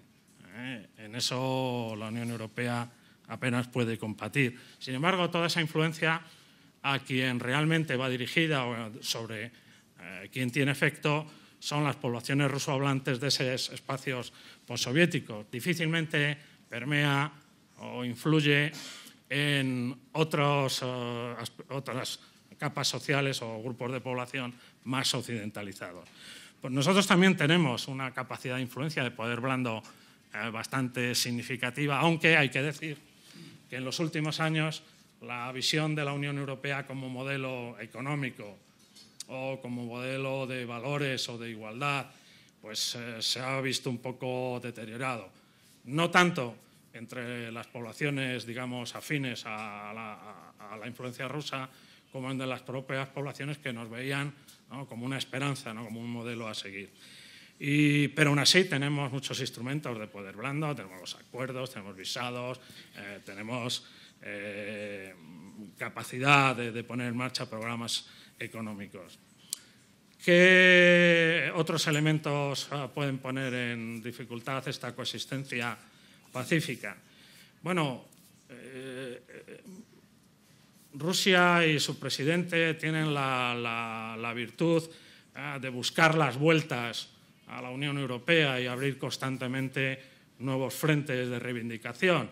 Si vamos en los territorios, ahora estamos monocentrados en Ucrania, pero están ya reabriendo espacios nuevos, países bálticos, Transnistria, Serbia, los Balcanes. Es una especie de gota rusa, ¿no?, que no va a dejar a la diplomacia europea en paz, ¿no?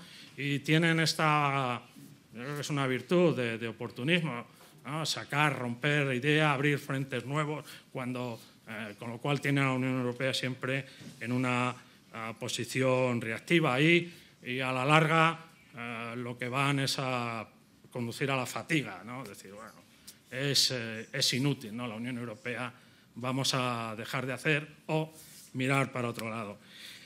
También hay, aparte de esta posibilidad, una de que este enfrentamiento blando, este aventurismo militar con el que la diplomacia o la influencia rusa se va transmitiendo en sus zonas de influencia, pues degenere o se le escape de control a los círculos de poder o al Consejo de Seguridad Nacional o al presidente Putin, ¿no? Me refiero a este aventurismo militar, esta intimidación, estos despliegues en la frontera, estos ejercicios y maniobras innecesarias, los sobrevuelos para alertar a que despeguen los cazas europeos, el entrenamiento, la asistencia, la intervención directa, cubierta o encubierta en Ucrania, en las zonas, en apoyando, cambiar, como se ha dicho también antes, ver normal, cambiar las fronteras por la fuerza. Esto es algo que se puede escapar al control, ¿no? Hasta ahora se ha mantenido dentro de ciertos límites y creemos, confiamos en que, más que en que Rusia pueda controlar la situación, que lo haga su presidente, que es el que directamente ejerce o pone en marcha estas iniciativas. Pero también sabemos que ni el propio presidente controla todo, y no todos los planes que ha puesto en marcha han funcionado, ni puede con todo, ¿no? Y eso es una posibilidad de riesgo que no descartamos. Y por último, tenemos que tener en cuenta que más allá de lo que Rusia quiera en este espacio postsoviético, lo que interesa es al presidente Putin y a su círculo es cómo se ve lo que hacen fuera, de forma que dentro se puedan mantener esos índices de popularidad que les garantizan su continuidad en lo económico y en lo político. Esa idea de que lo que pasa fuera afecta a lo que pasa dentro es una idea que está muy metida en la mentalidad rusa, en el nacionalismo ruso, que creen que fuera se les considera como ellos se ven desde dentro. Pues, ¿qué hacer? Y voy acabando. Yo creo que la Unión Europea debería pensar cómo quiere que sea Rusia tras este periodo de coexistencia. Que no piense, vamos hacia un periodo largo, que tenga paciencia estratégica, que piensa bien qué es lo que quiere para el día después. Las sociedades cambian, los presidentes cambian, y si la globalización existe, que sí, hay fenómenos y cambios que no se pueden más que aplazar. Pues tengamos paciencia estratégica, ¿no? Aprovechemos la coexistencia para identificar cuáles son los objetivos de esta Unión Europea, qué es lo que queremos, ¿no? Con quién nos queremos, o bien comprometer en el futuro, o bien incluso integrar, ¿no? Qué tipo de valores y podemos hacer. Para ello, una de las cosas que es inaplazable es que repensemos nuestra política de vecindad. No ha funcionado bien,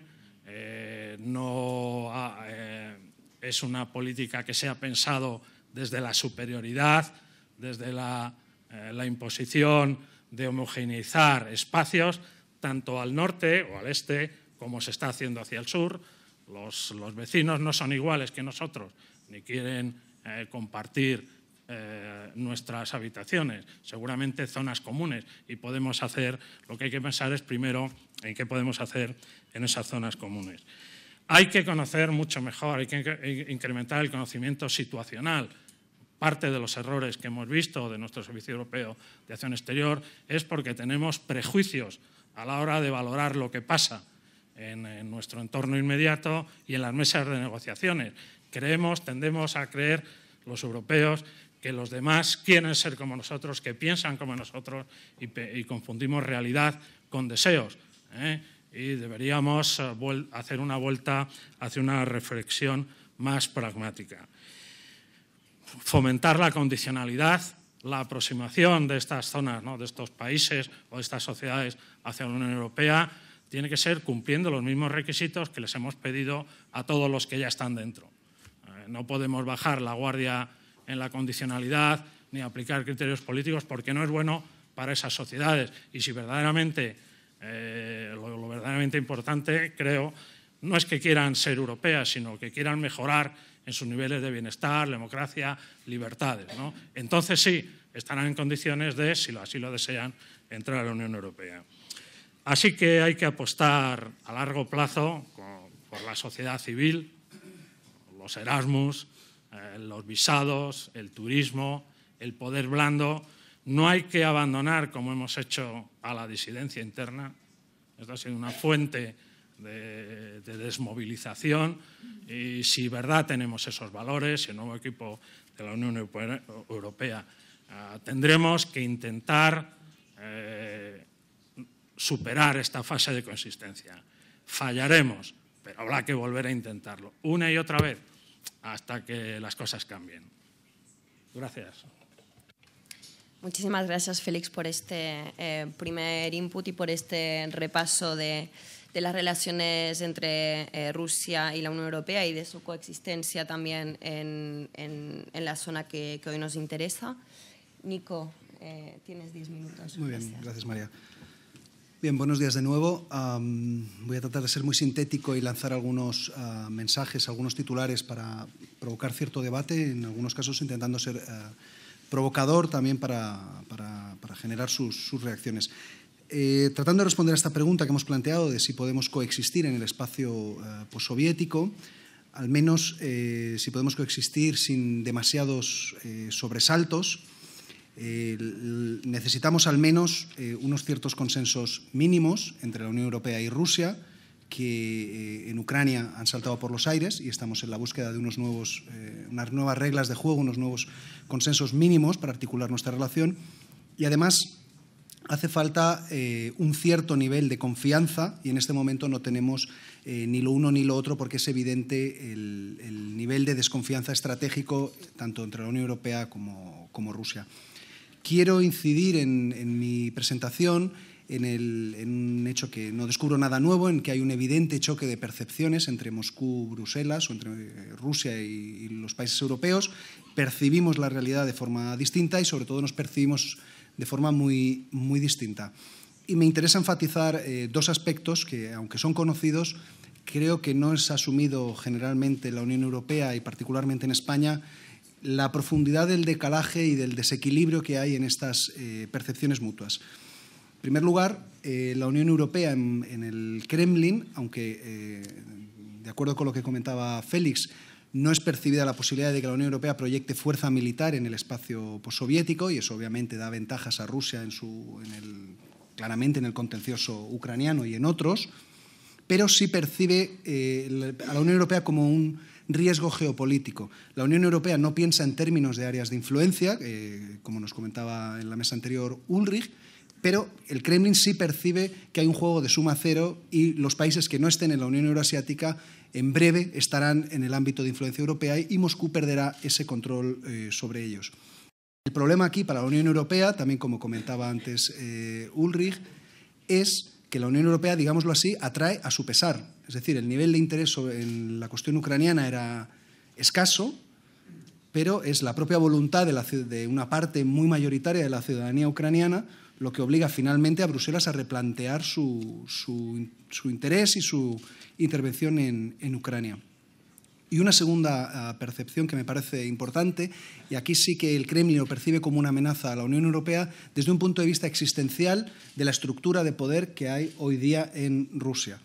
Es decir, el sistema implantado por el presidente Putin, conocido como la vertical de poder, es percibido como una amenaza en la expansión de los valores europeos de democracia y seguridad jurídica a esa estructura de poder establecida por Putin, que, y conviene recordar porque en mi opinión tienen una importancia crucial, las manifestaciones de Moscú de diciembre de 2011, llamémoslo así, síndrome de Balatnaya para Putin, la idea de que una revolución de colores o una protesta masiva en Rusia era finalmente posible. Y desde entonces asistimos a un intento claro por parte de Moscú de revertir esa posibilidad, de ahí viene el eje, el énfasis en esta revolución conservadora y tratar de hacer frente a cualquier posibilidad, tanto en Rusia como en su vecindario inmediato. Por eso todas las ONGs que reciban una mínima subvención del exterior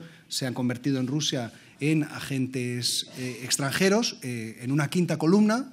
Para los que no lo sepan, hay un nuevo concepto circulando también en Rusia. Ya no hay solo quinta columna, también hay sexta columna. La sexta columna son aquellos miembros del establishment que tienen intereses en Europa y, en consecuencia, no están interesados en una ruptura de las relaciones normales, particularmente en el ámbito económico. También están ahora bajo sospecha. Y una idea que está muy, yo creo, establecida en el pensamiento estratégico del establishment ruso es la idea de que Occidente finalmente quiere quebrar la soberanía rusa y apropiarse de buena parte de los recursos de Rusia.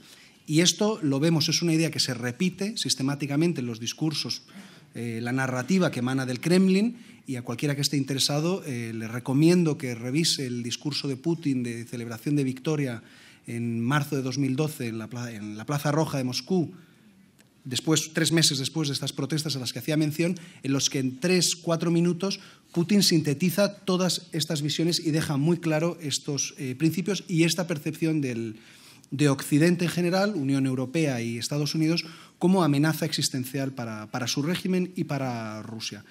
En Ucrania han convergido estos procesos y estas percepciones y marca por ello, representa claramente un punto de inflexión en nuestra relación con Rusia.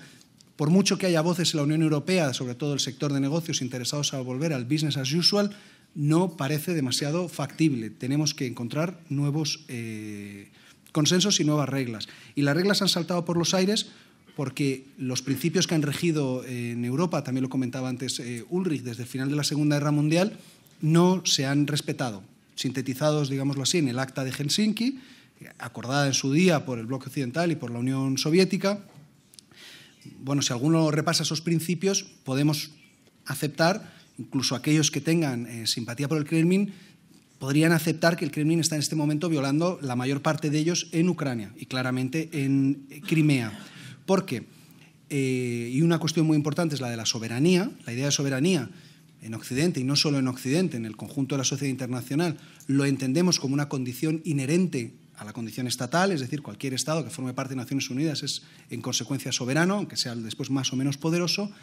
En Moscú cada vez prevalece una percepción de que la soberanía es un privilegio de unos determinados actores de la sociedad internacional, fundamentalmente las grandes potencias, entre las que nos encuentra Ucrania, y digamos, es un privilegio exclusivamente de ellos, y de ahí la idea de las áreas de influencia. La idea de que hay que tener nuevas reglas y principios es porque Moscú está rediseñando o replanteando o tratando de usar torticeramente, espero que no sea muy difícil de traducir esa palabra, principios ya muy establecidos. En la nueva doctrina de seguridad lanzada en la época de Medvedev y nuevo concepto de política exterior, se habla de la protección de los compatriotas allá donde estén. De ahí deriva el principio que ahora Moscú asume como tal, de allá donde están mis ciudadanos estoy en mi derecho, pero no tenemos claro quiénes son esos compatriotas. ¿Son los rusohablantes? ¿Son los rusos que quedaron en las nuevas repúblicas independientes en el espacio exsoviético? ¿Quiénes son estos compatriotas? Eso genera mucha incertidumbre, y más cuando es una práctica muy habitual que se hizo en Crimea, se hizo en Abjasia, se ha hecho en partes del norte de Kazajstán, que es el reparto a discreción de pasaportes, lo cual genera mucha incertidumbre. ¿Y por qué este principio? Y por supuesto es una caricaturización, pero podría incluir en algún momento Salou, ¿no? Digamos. Y lo digo como una broma, como una caricaturización, pero con la idea de que no es un principio claramente establecido ni que nos permita saber a qué aplica. Cuando hablo de utilización torticera o de principios o de prácticas, me refiero a la simulación de procesos que dotan de legitimidad a nuestros sistemas políticos, y claramente me refiero a la recreación de un proceso electoral hace 2 días en Donbass, o a la recreación o realización en condiciones inaceptables y sin ninguna garantía y legitimidad de un referéndum en Crimea. Pero también me refiero a instrumentos de tecnología política, que es un concepto que se utiliza en Moscú desde hace muchos años con la idea de, porque hay una percepción muy extendida en el establishment de hay una serie de instrumentos que son una tecnología política diseñada en Occidente, particularmente en Estados Unidos, para influir, para tener acceso y quebrar esta soberanía rusa. Pues hay un intento muy claro en los últimos 15 años de tratar de crear unos instrumentos propios para hacerles frente. En algunos casos son más burdos o grotescos. Se habla, tal vez algunos de ustedes conozcan este concepto de las gongos, que son las governmental, non-governmental organizations o government-sponsored non-governmental organizations, es decir, organizaciones no gubernamentales gubernamentales, algunas de ellas con vinculaciones muy evidentes, otras menos. O, en último caso, por mencionar el último ejemplo bastante pintoresco, pero que ya veremos qué recorrido tiene, el de la ASCE, que es la asociación o agencia, aunque no lo tienen claro incluso sus propios miembros, para la seguridad y la cooperación en Europa. Es decir, los observadores que han estado estos últimos 2 días en Donbass decían pertenecer a esta nueva organización que pretende ser una alternativa a la OSCE, integrada por estados. Con esta presentación, y ya voy concluyendo, la idea no es demonizar o caricaturizar a Putin como una especie de supervillano, aunque es cierto que tiene un nivel de control del poder ejecutivo y de legitimidad en sus manos muy amplio, pero sí creo que es necesario comprender en su totalidad el pensamiento político y sobre todo las percepciones que hay en Moscú para que podamos articular una respuesta, podamos articular nuestra reacción, nuestra estrategia, que obviamente no la tenemos, en función de esta realidad. Es una cuestión de la máxima relevancia, porque no hay ningún otro factor como Rusia que divida tanto a los socios europeos, no hay ninguna otra cuestión que nos genere tantos desequilibrios internos. Y concluyo con algo que creo que es fundamental y en pleno desarrollo de lo que probablemente no somos muy conscientes, y es que la idea de Putin no es solo consolidar su idea de dominio en Rusia y en territorios adyacentes, que incluye lo que entiende como el extranjero cercano, que no es exactamente internacional, no es exactamente el extranjero, sino es algo un tanto ambiguo, sino que hay con esta revolución conservadora lanzada desde 2011-2012, un intento también de tratar de desafiar los valores dominantes en Europa, los valores de la democracia liberal, porque Eurasia, la idea del espacio eurasiático, sobre todo de la construcción de Eurasia, no es solo una cuestión económica, no es solo una cuestión geopolítica. Antes comentaba Julia que es una cuestión aún muy controvertida. También Gonzalo hacía mención de la endeblez todavía del proyecto desde un punto de vista económico. Y la cuestión ideológica, aunque sea aún controvertida y esté por ver realmente el recorrido que va a tener, conviene tener presente que, sobre todo entre los ideólogos más conocidos del proyecto eurasiático, el más conocido y ahora últimamente sale mucho en prensa, Alexander Dugin, claramente quiere confrontar con su perspectiva neotradicionalista, en algunos casos neofascista, trata de confrontar los valores que sustentan nuestro sistema de democracia liberal. Y en esto está encontrando apoyos no solo entre la extrema derecha, son conocidos los casos Amanecer Dorado en Grecia, Frente Nacional en Francia, Gibek en Hungría, sino también entre sectores de la izquierda. En el Parlamento Europeo, en el caso español, ha sido muy evidente la posición de Izquierda Unida y Podemos, de respaldo, insistiendo en no simpatizamos con el régimen de Putin, pero repetimos acríticamente todo su argumentario sobre la cuestión de Ucrania. Y esto, veremos qué recorrido tiene, pero plantea un nuevo desafío, porque hay bastantes sectores dispuestos a escuchar, ya sea por la cuestión del tradicionalismo, que resulta atractivo para determinados sectores, sobre todo sectores conservadores y de la derecha, como la idea de un contrapoder a Estados Unidos entre aquellos sectores más de izquierda, y eso creo que nos va a plantear bastantes desafíos de cara al futuro inmediato. Gracias. Muchas gracias, Nicolás, por esta presentación tan clara, concisa y que seguramente levantará mucho debate, pero bueno, ahora toca la tercera y última presentación. Vladislav, the floor is yours. You have more or less 10 minutes. Thank you very much. Thank you so much for inviting me here. I will start from the previous presentation of respected Mr. De Pedro, who said that we underestimate how big the differences are between Europe and Russia, between European and Russian attitudes. And so I will point out just 3 points of these differences and then go to some conclusions. First of all, I will say that the coexistence between Russia and Europe is definitely possible, even in the post-Soviet space. But this should be a coexistence which resembles a lot the coexistence of the late Soviet times, like under Brezhnev doctrine. If you want to coexist, you just should not intervene into affairs of each other. You should enhance trade. You can do investment, but it's not a cooperative coexistence. It's just living together to each other, not interfering in the affairs, with no chances, with no perspective to develop somehow a partnership or something like this.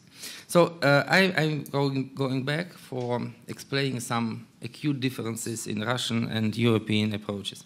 First of all, if Europeans are trying now to talk with Russia as an equal partner, they should understand that Russia is not an equal partner, and it is not like European Union in its behavior and in its attitude to the world.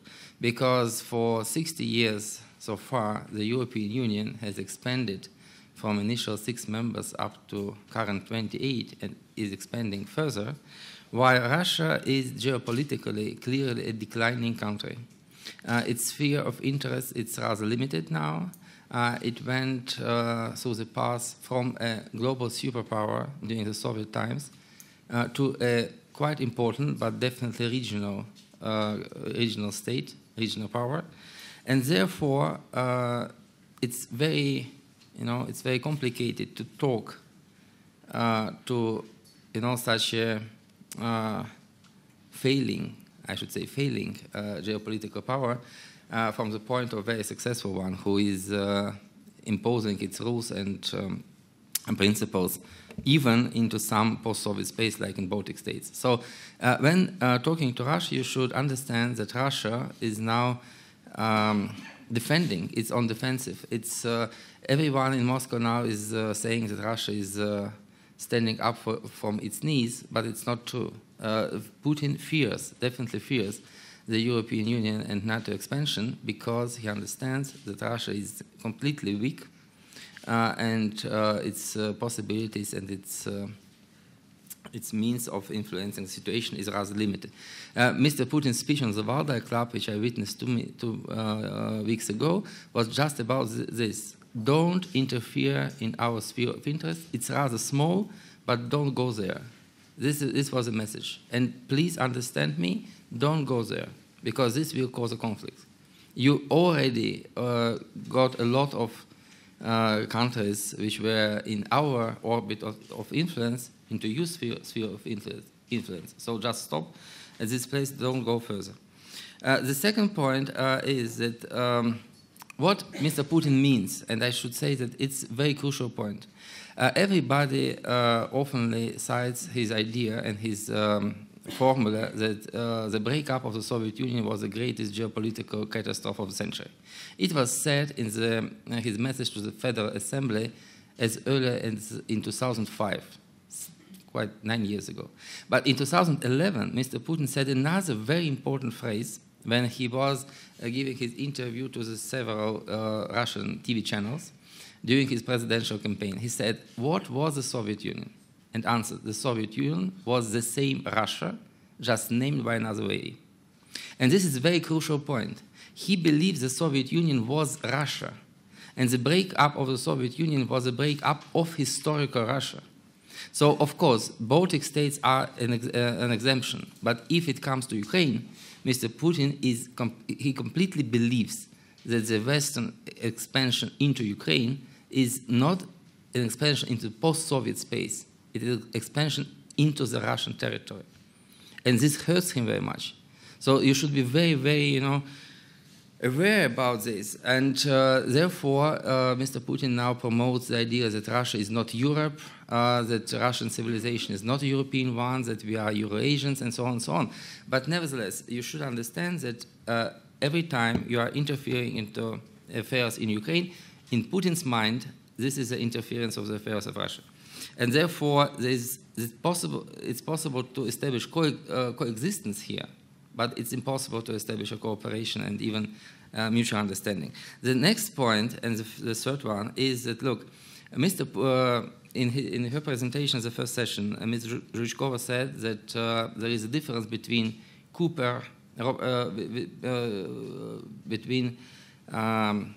postmodern concept of governance, which is promoted by Europeans, as Robert Cooper says, and the modern concept, which is promoted by Russia. I would go further, and I would say that Russia is now promoting not only modern idea of governance, because modern was, a Westphalian sovereignty. Putin promotes now pre-Westphalian notion of sovereignty. It's not nation-state based. It's not a civic nation. It's nationalistic. It's based on ethnical elements, because Mr. Putin declares himself as a defender of the rights not of Russian citizens, but of the Russians everywhere, even of the Russian speakers. Imagine if the Spanish government promotes itself as a defender of the Spanish speakers population in the world. It will be a disaster in geopolitical realm. So now Russia cannot be understood in Europe because it is promoting not a legalistic concept of the state and of the state cooperation, which Europe does, but it is expanding a very pre-modern notion of the state based on ethnicity, religion, historical feelings, and so on. And therefore, it's another point because of which we can hope on cooperation. We can hope just on coexistence. So, to finish with, I would say that these days we should speak about the possible coexistence between European Union and Russia, even in the post-Soviet space. But this coexistence should remind us the coexistence between two systems in the late Brezhnevite era. The only exemption of this, and the only difference between the Soviet Union, the West coexistence, and the European-Russian coexistence these days, should be the rejection of the concept of limited sovereignty which was developed by Brezhnev. So you can coexist with Russia, but you should not allow Russia to go as far as the Soviet Union went in Czechoslovakia in 1968. So Mr. Putin was completely sure that the idea of division in between the realms of influence, areas of influence, the spheres of influence, was completely the same as it was in the Soviet times. So he thought that he will be allowed to take Crimea, to annex Crimea, to intervene into eastern Ukraine, or even to go to Kiev with his tanks, just because the European notion of coexistence is the same as it was during the Cold War. So in that time, Soviet Union was able to occupy Czechoslovakia and suppress Czechoslovakian democratic revolution. Why not now to go to Kiev and suppress Maidan? So you should exclude this notion. You should clearly say that, yes, we want to develop a strategy of coexistence with Russia, but without this Brezhnevite element. So we should and we could coexist, but the Europeans should develop a strategy of coexistence while Moldova, Ukraine, and maybe Belarus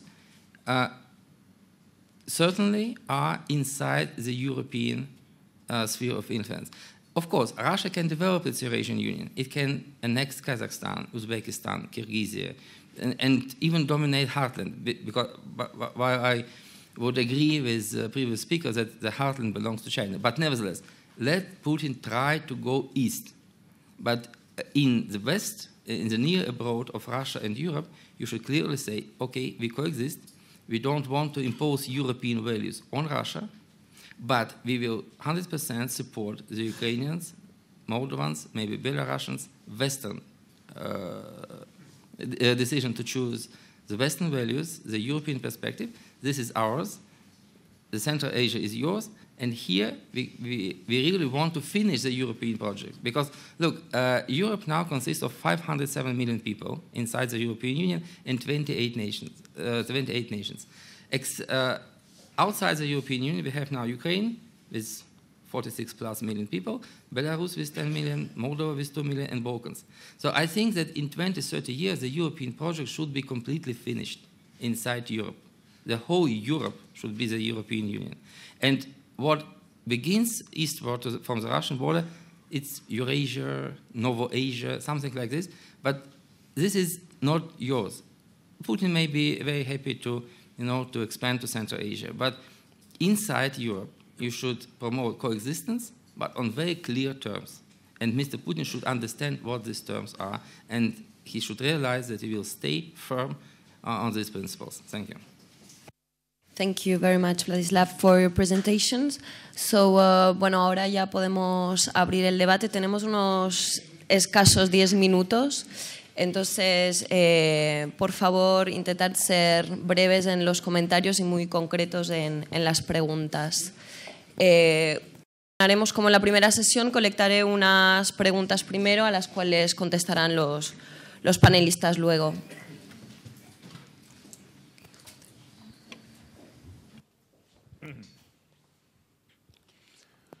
My name is Manuel Medina Ortega, professor at the Universidad Complutense, International Law and International Relations. I congratulate Mr. Innocensev for a very clear exposé, and I want just to ask him a question. Political behavior is determined like any other behavior, the punishment and rewards, the Skinner sociology. So far, it seems that the policies of Mr. Putin are being rewarded by the Russian population. It seems that his prudent step-by-step measures of enlargement of Russia are being successful, and of course it was enough to see the big support he got for the annexation of Crimea. So my question is now, taking into account that the European Union is not ready to oppose that with any measures because we are divided and we have very different points of view, what is the state of Russian public opinion at present? And can Mr. Putin continue with this policy, or there will be built-in restrictions to this kind of policy in Russia?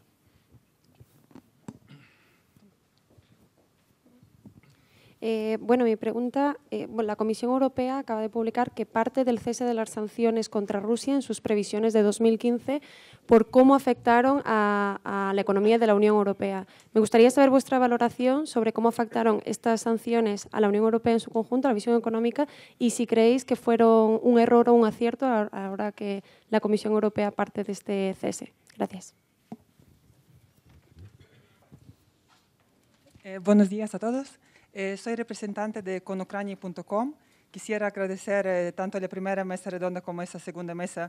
Me estoy quedando anonadada por el profundo conocimiento que estáis mostrando aquí. И, Владислав, очень приятно, что вы так хорошо про нас такой думки. Mi pregunta es, no voy a entrar en el debate porque estoy 100% de acuerdo con todo lo que estáis diciendo. Mi pregunta es, ¿cómo estáis viendo al actual poder ucraniano? ¿Lo estáis viendo con suficiente capacidad para llegar a cabo la asociación con la Unión Europea o le ves debilidades? Muchas gracias.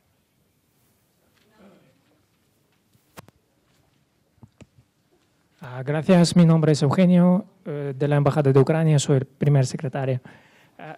Estoy totalmente de acuerdo con el señor Nicolás, que dijo que hay que buscar un compromiso mínimo entre Rusia y la Unión Europea. Y mi pregunta es, ¿cómo les parece si la nueva composición de la Comisión Europea esté capaz de encontrar un enfoque, enfoque de conducta con Rusia para elaborar las reglas de conducta con Rusia en nueva etapa después de estos conflictos, de la anexión de Crimea y de la situación en Ucrania? Gracias.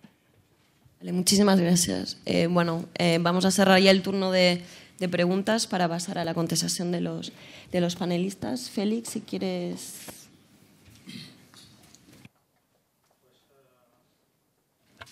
Sobre la valoración económica de las sanciones, a mí me parece muy bien que la Comisión se preocupe sobre el efecto económico, porque es su deber atender por el bienestar de los ciudadanos europeos. Pero junto a eso, que es algo de lo que no se debe encargar la Comisión Europea, entiendo, para eso está el Consejo Europeo, el Parlamento, los gobiernos nacionales, es de solucionar este problema de coexistencia, cómo conllevar. Y las sanciones yo creo que son un buen instrumento de actuación. Si hay algo que afecta al comportamiento del presidente Putin, el sistema, es el efecto de las sanciones económicas. Mucho más duras es el efecto allí, en términos de inversión, de valor de la moneda, de pérdida de bienestar, de no completar muchos de los programas que había puesto en marcha el presidente con los decretos, no le llega el dinero para tanto y, por tanto, eso es un arma estratégica importante con el que la Unión Europea debe seguir actuando, si no es la única. Sobre la Comisión Europea, no lo sé, no sé si en el CIDOB tendrán bolas de cristal.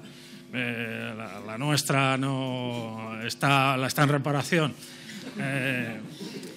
Es difícil porque siempre, tanto al entrante como al saliente, siempre tendemos a decirles, a atribuirles más capacidad de lo que quieren, como si fuera fácil diseñar una estrategia, lo que hay que hacer, y sobre todo más fácil ponerla en marcha.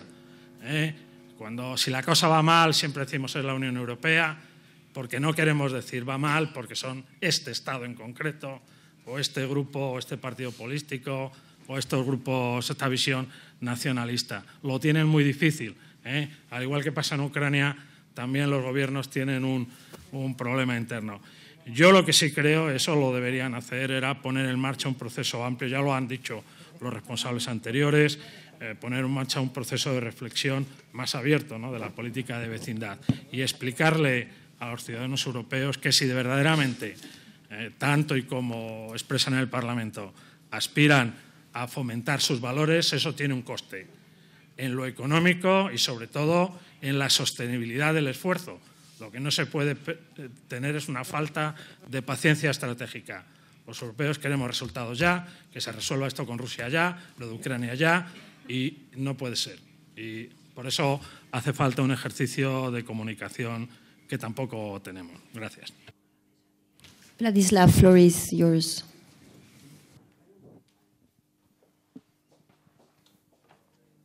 Thank you for very interesting questions. I would say first question was of the professor from Complutense about the built-in mechanism to stop Mr. Putin inside Russia.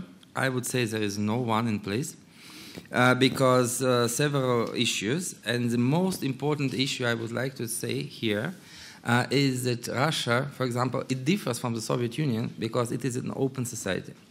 And for having an opposition, you should have a critical mass of people who think in another way as a ruling elite.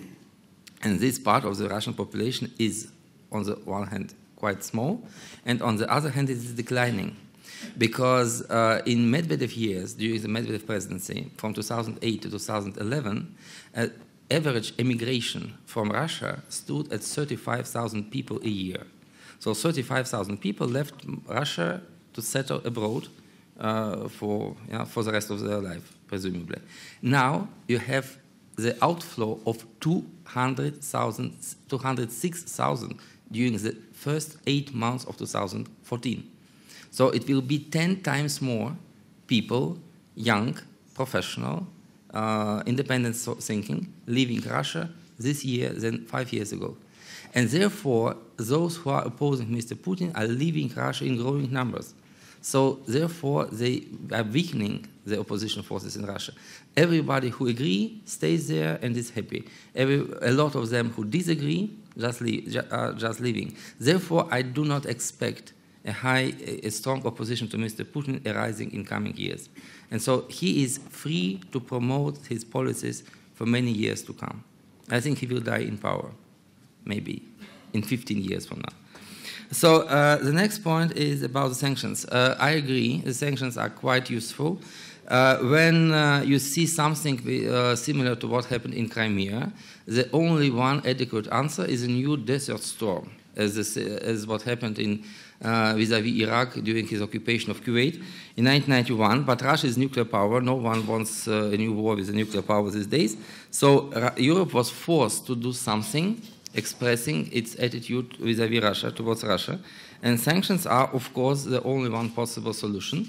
I think they should stay in place, and they will stay in place in 2015 as well, just because the conflict in Ukraine will intensify and there will be no ground for lifting the sanctions. How powerful they are, how influential they are, I think we will see this in 1 year from now, because the majority of sanctions have a financial nature. They are affecting Russian economy, but it takes time to prove this effect. So even now, huge Russian companies are applying for the state funds to cover their investment needs, which previously were covered by the Western loans. And this deficit of investment capacity, investment money, will increase. So, but we should wait and see. I think till March, April next year, we will see then how the sanctions are effective or not. As the last question about Ukraine is concerned, I should say yes, the Ukrainians should go westwards with all their, fervor, with all their possibilities using.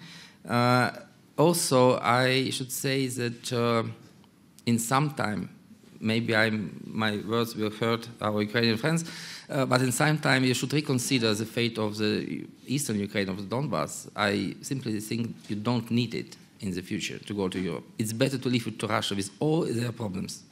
If Mr. Putin wants to get such a stone on his neck, just give him this stone, and he will suffer quite severely, because I cannot expect this conflict to be resolved in coming years. So either you will have, a new Yugoslavia-like part in your country, and also a lot of expenses for covering the needs of the region, or you will seize it to Russia with all these problems. But I completely agree with the European perspective for Ukraine, and I should say that the Europeans should consider something like a new Marshall Plan for Ukraine, because the future of Ukraine is the future of Europe these days, and the fate of Europe is really decided on the Eastern Front. Because if you could consolidate your support to Ukraine, it will be, a new geopolitical role for Europe. If you will,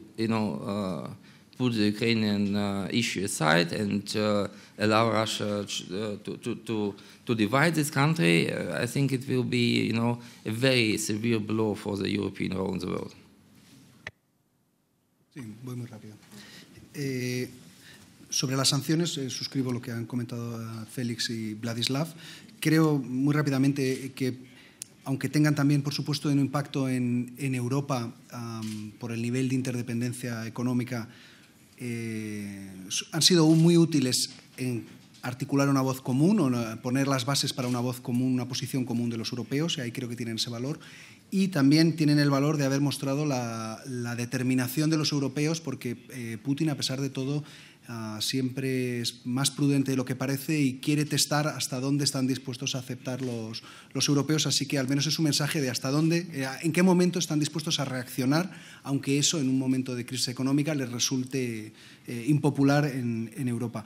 Sobre el actual gobierno ucraniano, bueno, tiene una posición, bueno, a ver qué gobierno sale, pero en estas 2 semanas, pero tiene una posición difícil, va a tener una presión muy fuerte de la ciudadanía para que haya cambios rápidos y reformas profundas, sobre todo lo que tiene que ver con la corrupción.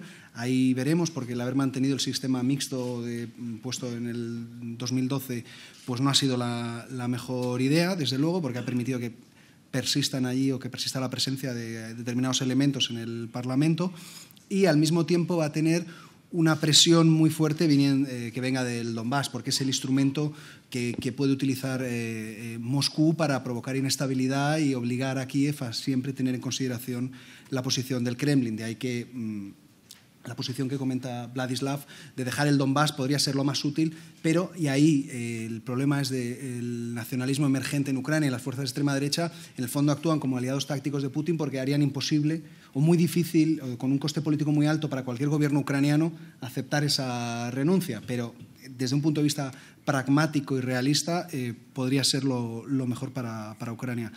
Bueno, nuestra bola de cristal no alcanza ni hasta este domingo, o sea que mucho menos en tareas mayores, pero bueno, lo que está claro es que hay la idea de tener una nueva estrategia y un replanteamiento de cuál es nuestra relación con Rusia, y sí hay, creo, un consenso creciente sobre la necesidad de esta posición común, que no tiene por qué ser única, ni tampoco significa necesariamente confrontarnos a Rusia o entender a Rusia como un enemigo, pero desde luego tener esa posición común, porque sin ella no vamos muy lejos. Un aspecto, ya concluyo, en el que no hemos tenido mucho tiempo, pero así está bien porque nos permite emplazarnos a una próxima reunión, sería el de la energía.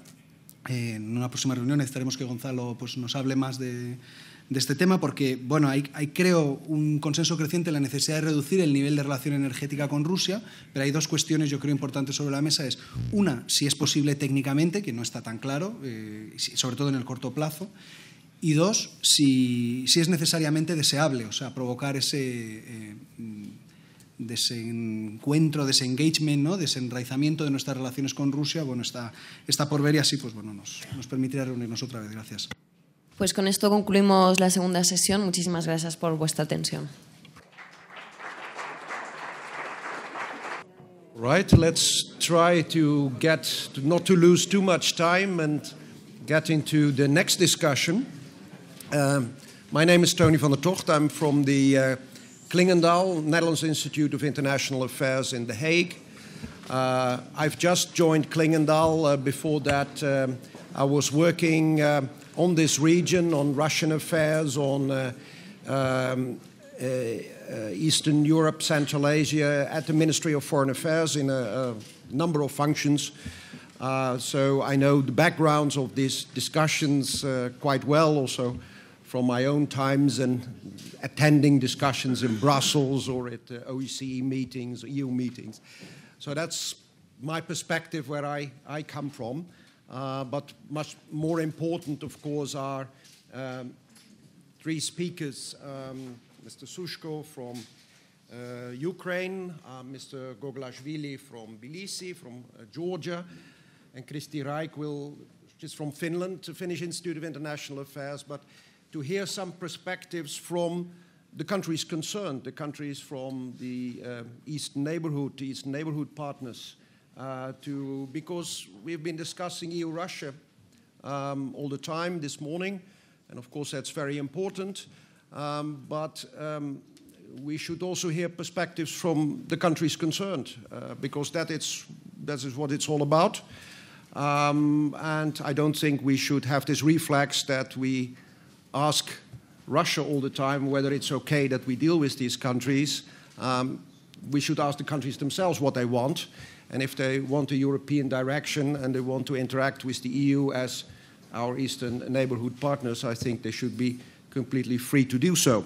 But without further ado, I think first on my list I will try to keep this order and then try to structure the discussion a little bit. I hope we will have some more discussion. It's always difficult when you have the last discussion before the lunch. I mean, and everyone is getting a little bit worked up, but we'll see how we do this. First, Kaka Goglashvili to offer as a Georgian perspective, heeding our neighbors, understanding their perspectives, first perspective from Georgia. Kaka. Yes, thank you very much. First of all, I'm delighted to be in Madrid and to be here in this, to talk to this audience.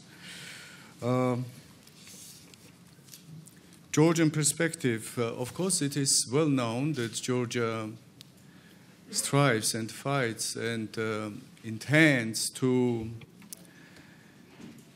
become closer to European Union, to integrate with the European Union as an ultimate goal during the last more than 20 years, 24 years even, from the day of its independence. And in Georgia, we had different type of governments. We had governments which one replaced another through the coup d'etat and through violence, but some others came to the power as a result of elections, and for the last decade we already have democratic elections in the country, and there is no doubt about legitimacy of our at least two last governments we had. But all of them were, as a main slogan, they had that Georgia shall become a member of the European Union. It means everything. So it means that Georgia has aspired to join European community of European states, European nations for these 24 years, but this comes from the depths of the history of the Georgian aspirations, which lasted for centuries. And now that's why Georgia sacrificed a lot for this aim, for this objective. We suffered, especially from side of Russia, we suffered the aggression, direct aggression in 2008, but we also been treated in a very, very hostile way during all this time. For example, they provoked internal conflicts in Georgia, which were called ethnic conflicts, but in reality these were conflicts, and these are conflicts between Russia and Georgia. Russia used this as a mean to to have Georgia captured with these conflicts, like it tries to use Ukraine now for the moment, to provoking conflict in eastern Ukraine and trying to capture the country and to change its orientation. So change of the orientation was the main reason of the August 2008 war. And this didn't happen. I hope that this will never happen. But until Russia has such a policy, policy based on hostility with the West, especially with this government, with current government in power in Russia, this will continue and Georgia will be under attack. What I would like to say, first of all, I was stuck regarding the proposed, with a previous panelist from Russia, proposed model of coexistence between European Union and Russia based on Brezhnev's time system, but with some changes. So Eastern Europe, especially Ukraine, Moldova, and Belarus is yours, and the rest is Russians. I think that this is absolutely unacceptable model. First of all, where is Georgia and South Caucasus here? This is one thing. Second thing is that this is exactly what the Putin wanted always from Europe. This is division of zones of influence, so destruction of the existing order, where all countries have democratic rights to choose, to self-determine in international politics, to choose orientation, or etc.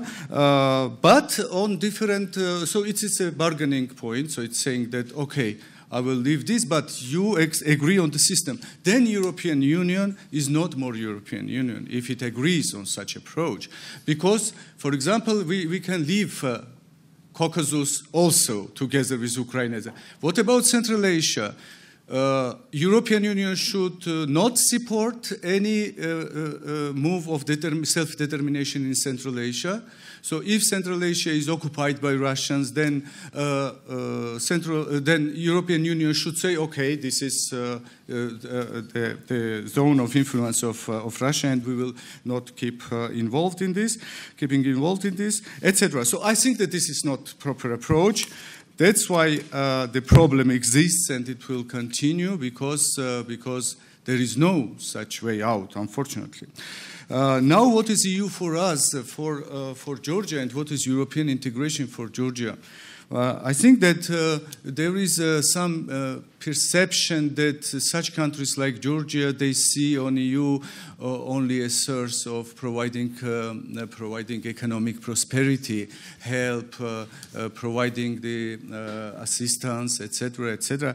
But this is, of course, this exists. And for Georgia, security concern, for example, is one of the main concerns for the country, for the nation.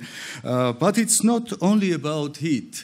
We changed. So since our independence, when we were a typical Soviet-type society, not very typical, maybe Georgians a little bit different, in some cases better, in some cases worse than in general Soviet society, but it doesn't matter. We were Soviet society. We have changed. For us, human rights is very important. For us, the values which European Union is based on is very important. So the criteria around which European nations join in this community, they are very important. These are political values, of course. And we see in the European Union, and not only me, but population, we had produced several very representative surveys in Georgia. We are producing practically every 2 years, the big like Eurobarometers, the similar surveys. And we see that for Georgians, it's important human rights. It's very important the political values. And we see in EU as a model of these values. Now, European integration, of course, in the past, we were all keen to join European Union. And in Georgia, this was the only benchmark. So does European Union take Georgia or not? If not, maybe we start thinking about something else, why we fight with Russia, etc. This kind of reasoning you could hear a lot in Georgia before. But now, and especially on the eve of signing association agreement and afterwards especially, society in great majority understood that the functional integration is not less important, even more important than institutional integration with European Union. We understand that this CFTA provides opening of our markets. The visa liberalization process provides opening of the movement of people, services, capital, everything what is for the main freedoms of movement in the European Union. They are very important. So people started understanding this. And we think that with this, Georgia will continue fighting not just only for integration with the European Union in institutional sense or accession to the European Union, but the fight for getting closer to the European Union in sense of political structure, political values, and economic rapprochement, so changing the social policies and trying to become a compatible country with the European space. This is the main target now, and I assure you that this is not just experts' opinion like me or others who work on European integration issues for years, but this is opinion of the majority of the public now. Of course, there are problems. There are big problems related to security, related to economic development, social injustice, different other problems, of course, that we have in Georgia. But all these problems influence and somehow hinder the process of rapprochement and European integration. But in general, the trend is that it is decided that Georgia goes there. Now let's talk a little bit about Russia and reconciliation of Russia with European Union, these possibilities. I think that for Georgia, yes, few minutes. I'm sorry. Yes, I'm sorry. I will try to be short. Yes, Russia in Georgia is not considered in the same way as Georgia in Russia. If you ask majority now, 85% who supports Putin today, if you ask who are Georgians, what is Georgia, they will say Georgia is a big country, 50 million population. We are 4 million actually, which is trying to destroy Russia, and goes to the North Caucasus, in Abkhazia, in South Ossetia, which are Russian territories, and Georgia tries to destroy Russia. This is and consider Georgia as enemy. From one side, they think like this. From other side, they say that Georgia is an old nation which is close to Russians by religion, and this should be ours, and they should be with us, because they are Orthodox Christians, etc., etc. So this is a kind of ambivalency in this position, but it is destructive for Georgia, of course, who tries to see in Russia friend, neighbor, and possibility to cooperate. For example, we developed, after occupation of our territories in South Ossetia and Abkhazia, despite of this fact, we developed a concept of attempt to normalize relations with Russia, and we tried through bilateral basis. We have multilateral also format about Abkhazia, South Ossetia, but through bilateral talks to try to normalize those relations which could be normalized in such a way. We are not going to open embassies in Russia, while Russia has embassies in South Ossetia and Abkhazia. But we would like to normalize economic relations, etc. What we got in exchange of this? In exchange of this, we just got a new draft agreement developed by Russia, Russian government, with Abkhazia, which is intending to integrate Abkhazia into the Russian political, economic, military space, to move down Russian military forces towards the Abkhazia, proper Georgia borders, and to absorb to annex this country. One thing is occupation, and in the conditions of occupation, we went to negotiate about normalization, but now it becomes about annexation. What we can do, should we continue with Russia the same normalization path or not? This is big dilemma now. It is related to our security. We are exposed, of course, towards the threat from side of Russia, and this is very big dilemma. But what you should do here, I think that in such a situation when, and I'm finishing, I'm sorry, in such situation when there is no compromise from side of Russia. We can talk about it in a long way, but shortly, Russia makes no compromise with the EU. It has developed its own strategy or her own strategy, how to deal with neighbors. And with this no compromise approach, if European Union starts compromising about and doing concessions to Russia, this will result in a defeat of the European Union in this region, I think. This will result in new occupations, in new advancement of Russian military. Not only military, we know that Russia also has lots of soft measures and hard measures, safe occupation. So distribution of passports was mentioned here, absolutely proper. For example, and this is very vivid example, with this process of normalization with Russia, Russia never agreed to open visa, to soften visa regime with Georgia. I was wondering to know why. And actually, because Russia wants that big part of Georgian citizens, they take Russian passports and become Russian nationals.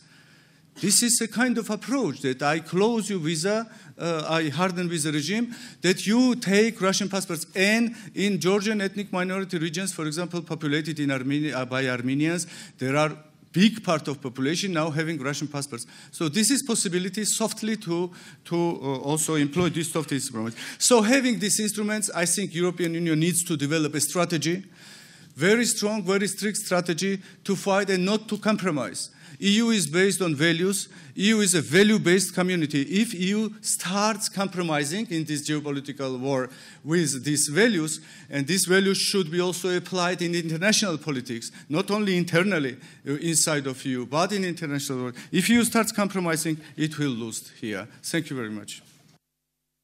Okay, thank you. Now I immediately Alexander Sushko from Ukraine.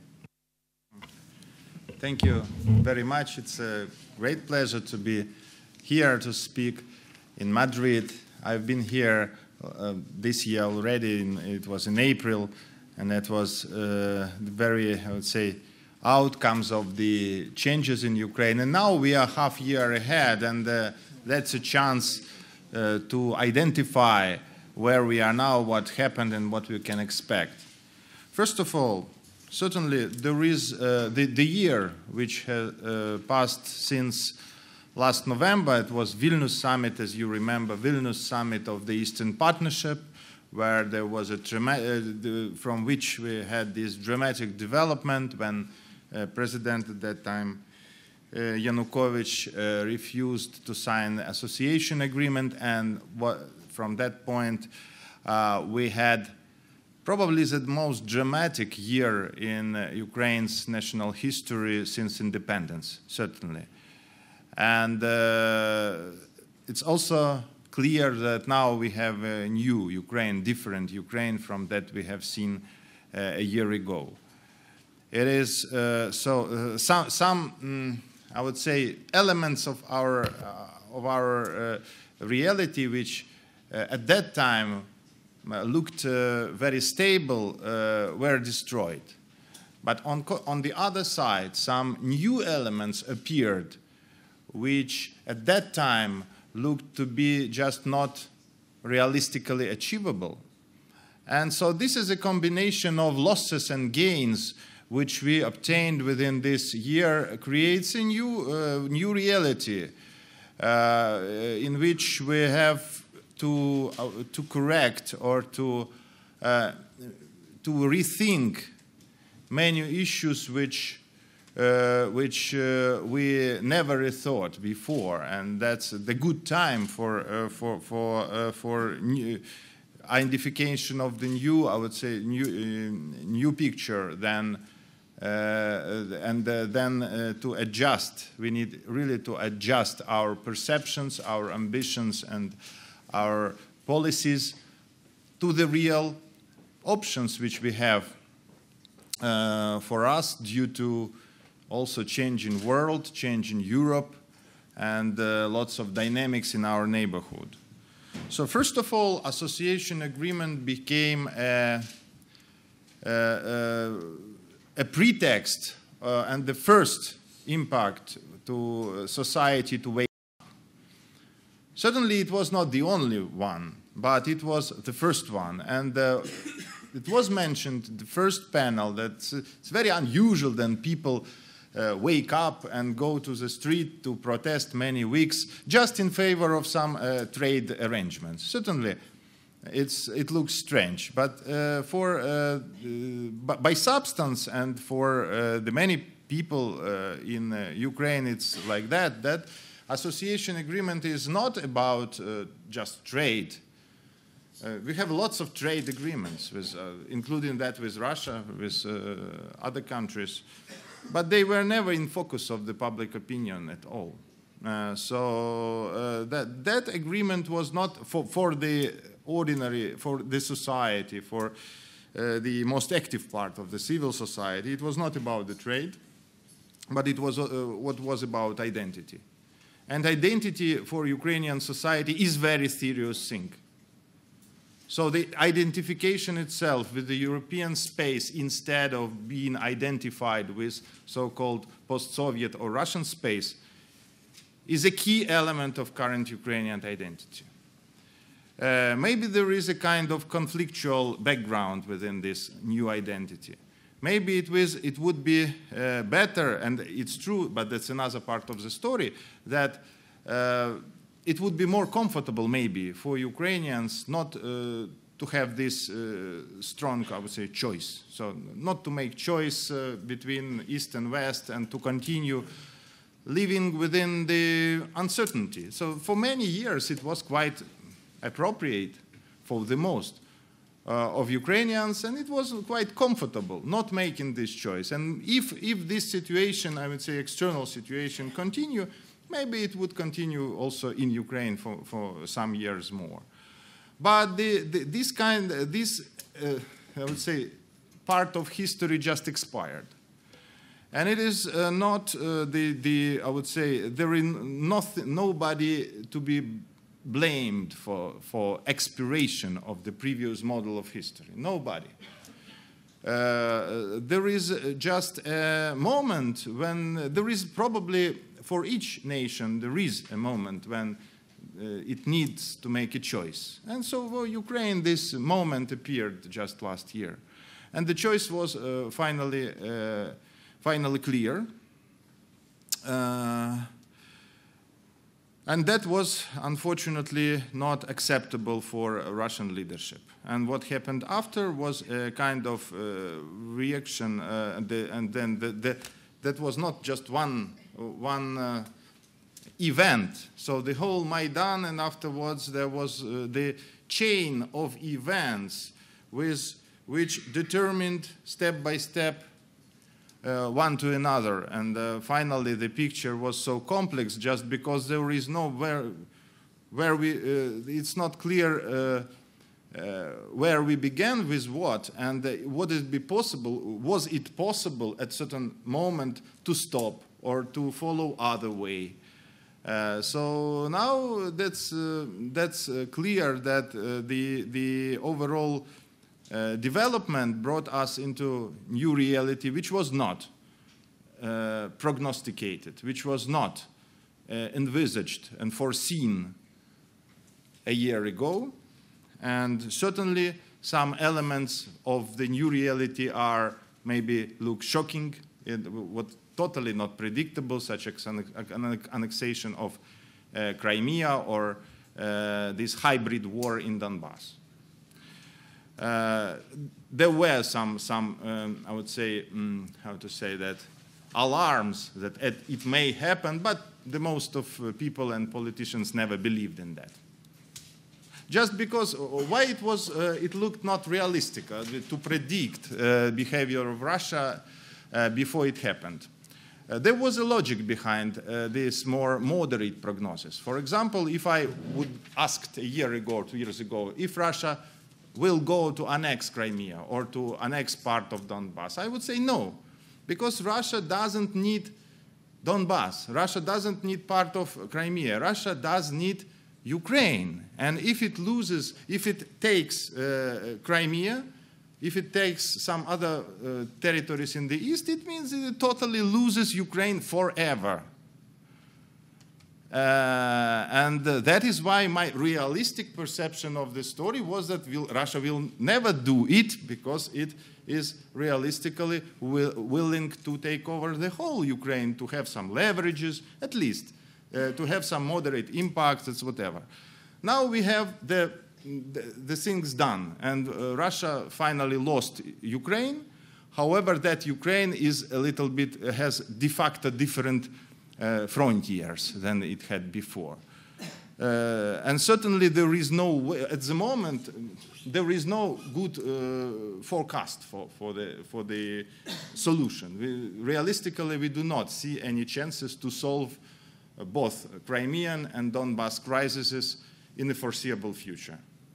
And that makes us worrying, because this is not an unfinished conflict, means that we haven't put a final dot in this conflict, and it may be reactivated at any point, unfortunately. On the other hand, what we got is a certain kind of unity and more homogeneity. So at the moment, there is no more question in Ukraine, if you ask Ukrainian society, about strategic direction. And this is for the first time when we really have this sense of direction, which is very, very much important. It has never before. So there is a consolidation over the sense of direction. But there are some different interpretations, maybe, of tactics, what should be done, who is to do what. There are lots of discussion. But generally, the sense of direction towards the European Union as a center of gravity is not maybe questioned, I think. Yes, so the paradox that we know what we want, but we don't know where we do end, so where our borders actually are. So that's a challenge for us, certainly, and there will be two big elements which determine the future developments of Ukraine for next probably several years. And here we are much preoccupied with achievement of what can be achieved. We do not expect that we will be able to soon solve Crimean annexation problem soon. We probably do not expect that we may solve Donbass crisis soon. But we do expect that we have a proper government in place which will be able to conduct reforms and to meet expectations of the people who brought this new elite into the government. And that's a signal of the society, so society will not repeat mistakes of 2005 and other years after Orange Revolution, which just society just left politicians do their businesses as usual. And then these politicians wasted historical chance that time. And now there is absolutely other attitude in the society. Society has no illusions about the politicians. Society is rather skeptical about politicians, even those new politicians who came to government. And they will be very much critical and provide serious social, I would say, participation in the policy making and control over the government. And this is a big hope. Certainly there will be, and you will see, political competitions between parties, because the elections didn't give a power into hands of one political party. There will be coalition talks, and sometime it will be open rivalry between the political parties. But certainly there is, at this moment, there is a moment of certain hope. And there is new, I would say, energy which civil society brought to politics. And there are lots of initiatives which are around the parliament, the government to set over control. And we have already elaborated lots of the visions of the reforms which Ukraine badly needs in order to sustain, in order to meet these expectations.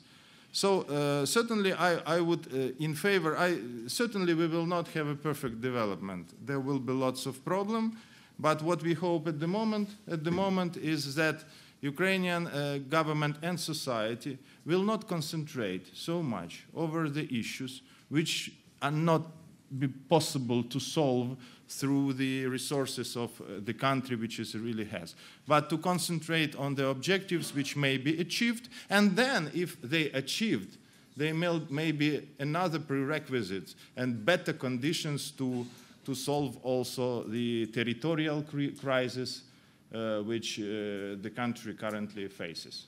Thank you. Thank you very much. Okay, I now give the floor to Kristi Rijk from the Finnish Institute of International Affairs for her take on the issues. Thank you. Thank you. I'm very happy to join this very high quality, very stimulating debate. Now, my problem is that everything has been said. I am the last speaker of this seminar.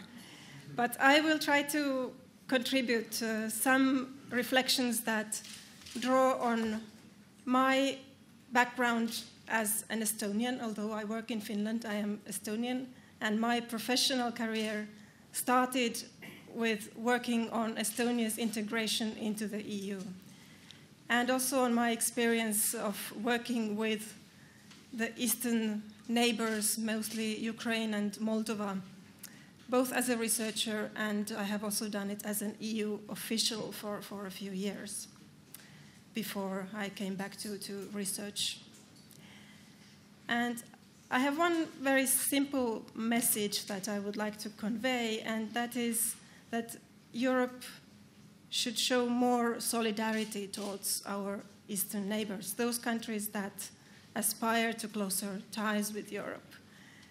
There are millions of people outside the EU's eastern borders that have a dream to live in a normal European country, that have been ready to risk their lives to attain that dream, that have been experiencing very heavy pressure and even use of force by Russia because of their aspirations. So why using this concept of solidarity? Well, the Euro crisis was a major issue, test of solidarity in the EU. Spain, out of all places, painfully knows that. And the EU passed the test. It was not easy, but it passed it. The Ukraine crisis is also a major test for solidarity in Europe. It is a different kind of test, but it is just as existential, and I'm afraid this is not fully grasped in many parts of Europe. Solidarity of the EU towards Ukraine, towards Georgia, it is generally weak, and it is also an issue that deeply divides Europe. And a very simple way to understand solidarity is that Ukraine's trouble is our trouble. And this is something that we need to understand in the EU, that it is not something that is just external, that is happening outside our borders, that is somewhere far away. It is our trouble, and Europe needs to be able to deal with it. Now, thinking about possible sources of solidarity in Europe, I would say there are three main sources. One is shared values. The other one is shared history, and that goes together with often with a shared geopolitical position and a shared threat perception.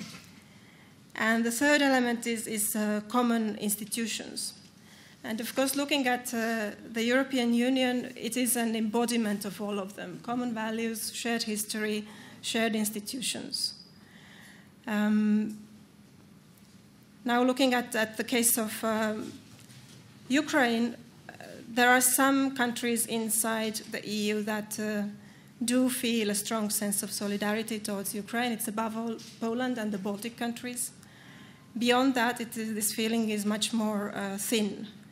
And one obvious source here is shared history, which gives ground for shared threat perceptions, and that creates bonds of solidarity.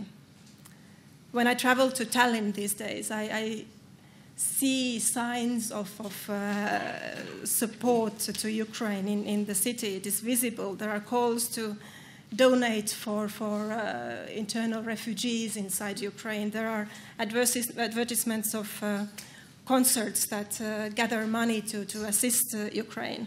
There is nothing like that in Helsinki, for example. And Poland and the Baltic countries, of course, are known to be the hardliners towards Russia. They are known to have a geopolitical motivation to support Western orientation of Ukraine. That is an important part of their thinking. Russia is at least a latent threat for the Baltic countries and for Poland, and there is this thinking that an extension of the EU's order and the Western order to Ukraine further to the east alleviates this threat coming from Russia. But it is not just about geopolitics. There is also a sincere wish to support the nations, to support the people in Ukraine, in Georgia. And it's not just because of Russia, not just because of geopolitics. It is because of the Ukrainians themselves.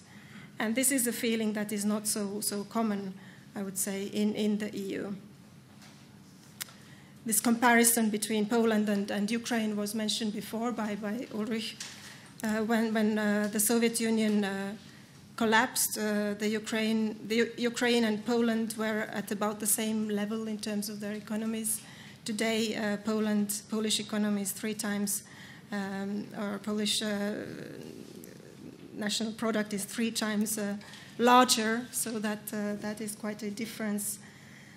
Another interesting comparison is to look at how the EU has been supporting Poland before Poland joined the Union, and how it is supporting Ukraine today.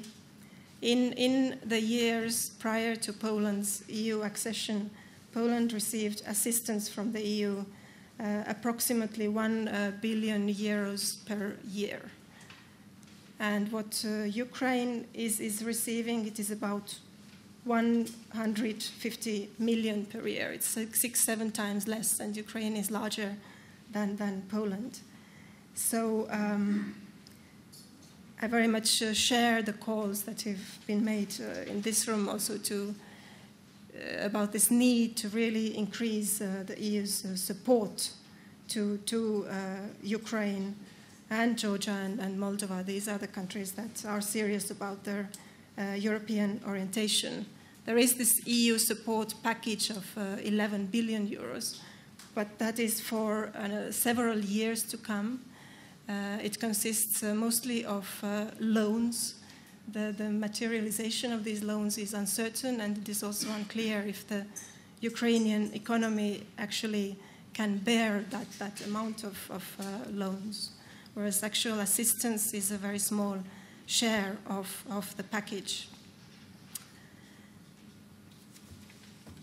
Now, looking at the EU sanctions against Russia, I think that also shows 2 more minutes. Okay, that also shows the limits of EU solidarity when you consider the process of EU decision-making on the sanctions. The EU moved to the so-called third stage of sanctions, economic sanctions, only after this very tragic plane crash where about 200 EU citizens got killed. So that was a game changer that changed the debates fundamentally inside the EU, because it became an issue of solidarity inside the EU. It became an issue about EU citizens. So the hardening of sanctions, it did not happen because of a change in the Russian approach or in the Russian action. Russia continued doing the same that it had been doing for some time. So the change that came because of an outrage, because of a shock over the deaths of EU citizens. But had it been a Ukrainian plane and not an accident, I doubt if the EU policy would have changed that clearly at that point. And by that time, several Ukrainian military planes had been shot down by the separatist or Russian forces. So to conclude, I mean, with the Ukraine crisis, we have a new geopolitical reality in Europe. There were in the 1990s and to some extent into early 2000s these ideas about integrating Russia to a broader European order. Now it's obvious that that has failed. Now we have a balance of power logic between the EU and Russia. The Russian leadership is very much seeing this crisis as a matter of zero-sum game. And what is one of the very kind of unfortunate implications of this approach is that it comes together with this utterly cynical, paranoid, distorted interpretation of events in Ukraine. It denies the right and the capability of Ukrainian people or Georgian people to express their own will, to make their own choices. We all know these Russian claims about Euromaidan being a result of a Western plot aiming to weaken Russia. And this narrative also leaves very little space or no space for benevolent support to democratization. So this idea that the EU and the US, for that matter, they want to support democracy and the rule of law and human rights in Eastern Europe because of a genuine belief that this is a way to make these countries more stable and a way to improve the lives of people in these countries. It is not a matter of weakening Russia. So there is not just this clash of interests, but there is this very fundamental inability to agree on reality. And there is also a very fundamental mistrust. But against this background, in this context, I would say it is all the more important than to hear the voices of the Ukrainians, the Georgians, to show solidarity towards those people outside the EU that have the same values or aspire towards the same values as we do. So, thank you. Thank you very much. I think that leaves us with about 10 minutes, I think, for questions. I will do the same as before, take questions from the audience. I already see two. Here, I think Sergei was first, and then the gentleman over there, and then you. Okay. Pedro Gonzalez from the digital newspaper, Some News. Just a question for the Georgian representative. I think that there are a lot of events concerning that the Abkhazia will be annexed by Russia. Do you think that this possibility will be capable to achieve? And in this case, do you think that the reaction of the European Union will be according to the gravity of that such event? Thank you. Okay. Then we have a few questions here on the first row, and then I come to you. Thank you. Sergei Utkin, Russian Academy of Sciences. I have a short comment and two questions. A comment on the issue of perception by the Russians of Georgia, raised by Kaha. The picture, the green picture that you described, was up to date at the point of the war of 2008 and afterwards. Under Saakashvili's government, but now the situation has changed significantly, and in the opinion polls we have Georgia as an enemy of Russia completely substituted by Ukraine, in line with the propaganda. So now, given the longer character of the conflict with Ukraine, it's rather a problem for Ukraine. And when it comes to Russian-Georgian relations, the perception is quite favorable. You have Georgia on the front page of Aeroflot Airways magazine, this month. They have restored the flights to Tbilisi, and this is bright and shining if we speak only about perception. But the fact that you described related to Abkhazia, they are, of course, worrying and could be the problem. And a question for you regarding the security issues that you raised. You spoke only about the EU perspective for Georgia, but there are also proponents of NATO membership in Georgia, and some people who even describe how Georgia could circumvent issues with breakaway territories and still pursue the NATO membership. So what's your take on that? Do you think this is Georgian national interest or not? And a question to Alexander Sushko.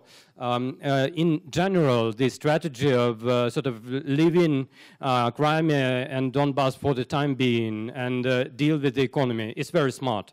But it's easier to draw a smart strategy than to implement it.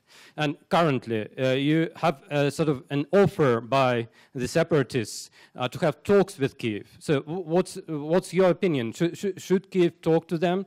If there will be talks, what should be the subject of those talks? What should be the position of Kyiv? Just to wait until the separatists surrender or something else? And what the EU could do this in this situation? Could it help somehow to restore Ukrainian control over the Donbass, or the international mediators are completely irrelevant in this case?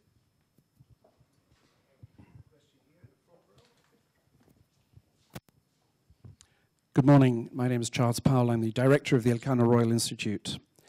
I was a little late this morning, so I may have missed it, but I don't think I've heard the F word uttered so far. F word, by which I mean Finlandization. As you know, supposedly sophisticated commentators, such as John Mearsheimer in the Foreign Affairs article in September-October, and of course the one and only Henry Kissinger, have basically been arguing in favor of Finlandization. So I was curious to ask our Estonian colleague, given that she lives in Finland, whether this has resonated in Finland at all. Thank you.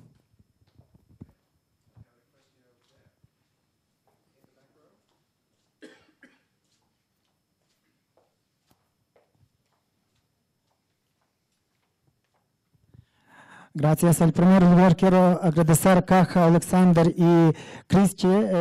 Comparto vuestras ideas.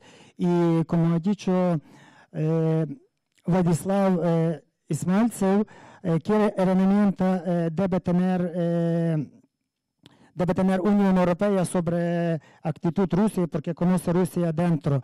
Y mi pregunta, como un nuevo plan de disuasión, un nuevo plan de aislamiento diplomático o sanciones, como ha dicho usted, pero mi pregunta otra que comparte con anterior: ¿qué herramienta tienen gobiernos y presidentes de Ucrania, Georgia y vecina Finlandia para parar actitud de su vecina Rusia, para buscar no solo parar esta actitud, pero también buscar colaborar cuando Rusia no quiere colaborar? Muchas gracias.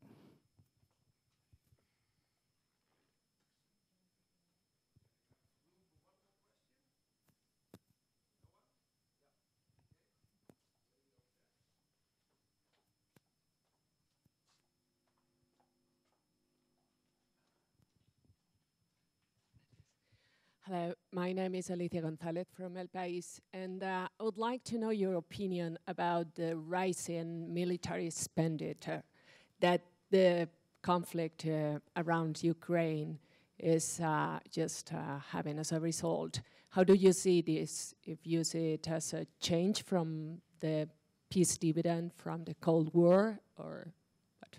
Thank you.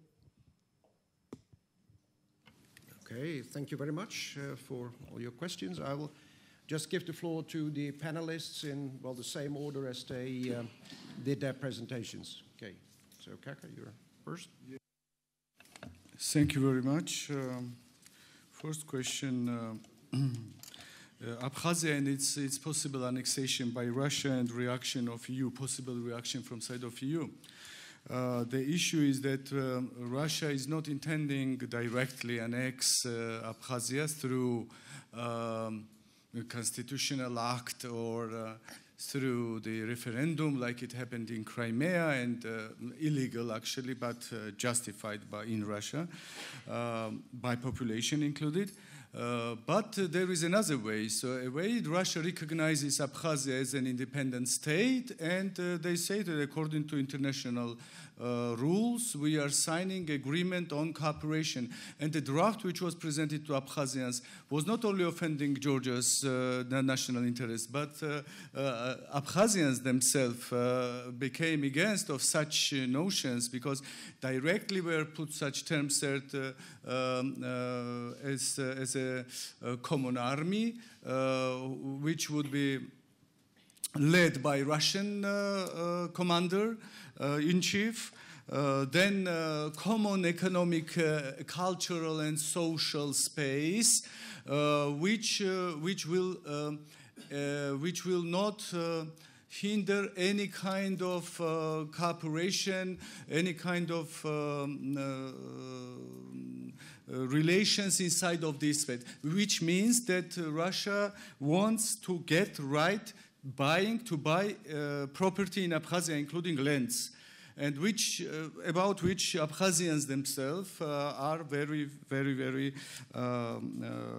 frightened of. So what will Russia do with Abkhazia? Finally, they will get a type of compromised agreement which allows Russia gradually to annex the country. So to buy, for example, properties and to, it's a small country actually. Abkhazians themselves as an ethnos, they are around 100,000 maximum, even less now, around 70,000. And if Russians start buying lands, buying properties there, in 2 years, 3 years, or maybe 5 years perspective, there will be more Russians in this territory than Abkhazians with Abkhazian passports and influencing the politics. So finally, this is absorption through international agreements or bilateral intergovernmental agreements between Abkhazia and Russia. The same now started with South Ossetia, but South Ossetia itself is even smaller. There are only 40,000 people living. Nobody knows exactly. And the main occupation of people living now in South Ossetia, after expelling practically all Georgians from there, it's serving Russian military bases or logistics or commerce, which is also based on this presence of Russian troops there. So it is prospective to convert this region as an enclave serving Russian military as a Russian military basis, which is in 40 kilometers, for example, from the capital of Georgia, and directly threatening Georgia's security and the capital of the country. So you can imagine that this is everything about strategic interest to have military presence, strong military presence in this region, to close Eurasian corridor for Europe, access to Central Asia, Central Asia for Europeans. And finally, domination of the European politics through this, because Central Asia is very important for, and Caspian region is very important for Europe's future energy security, and not only for energy security, but for expansion of European values, of European policy.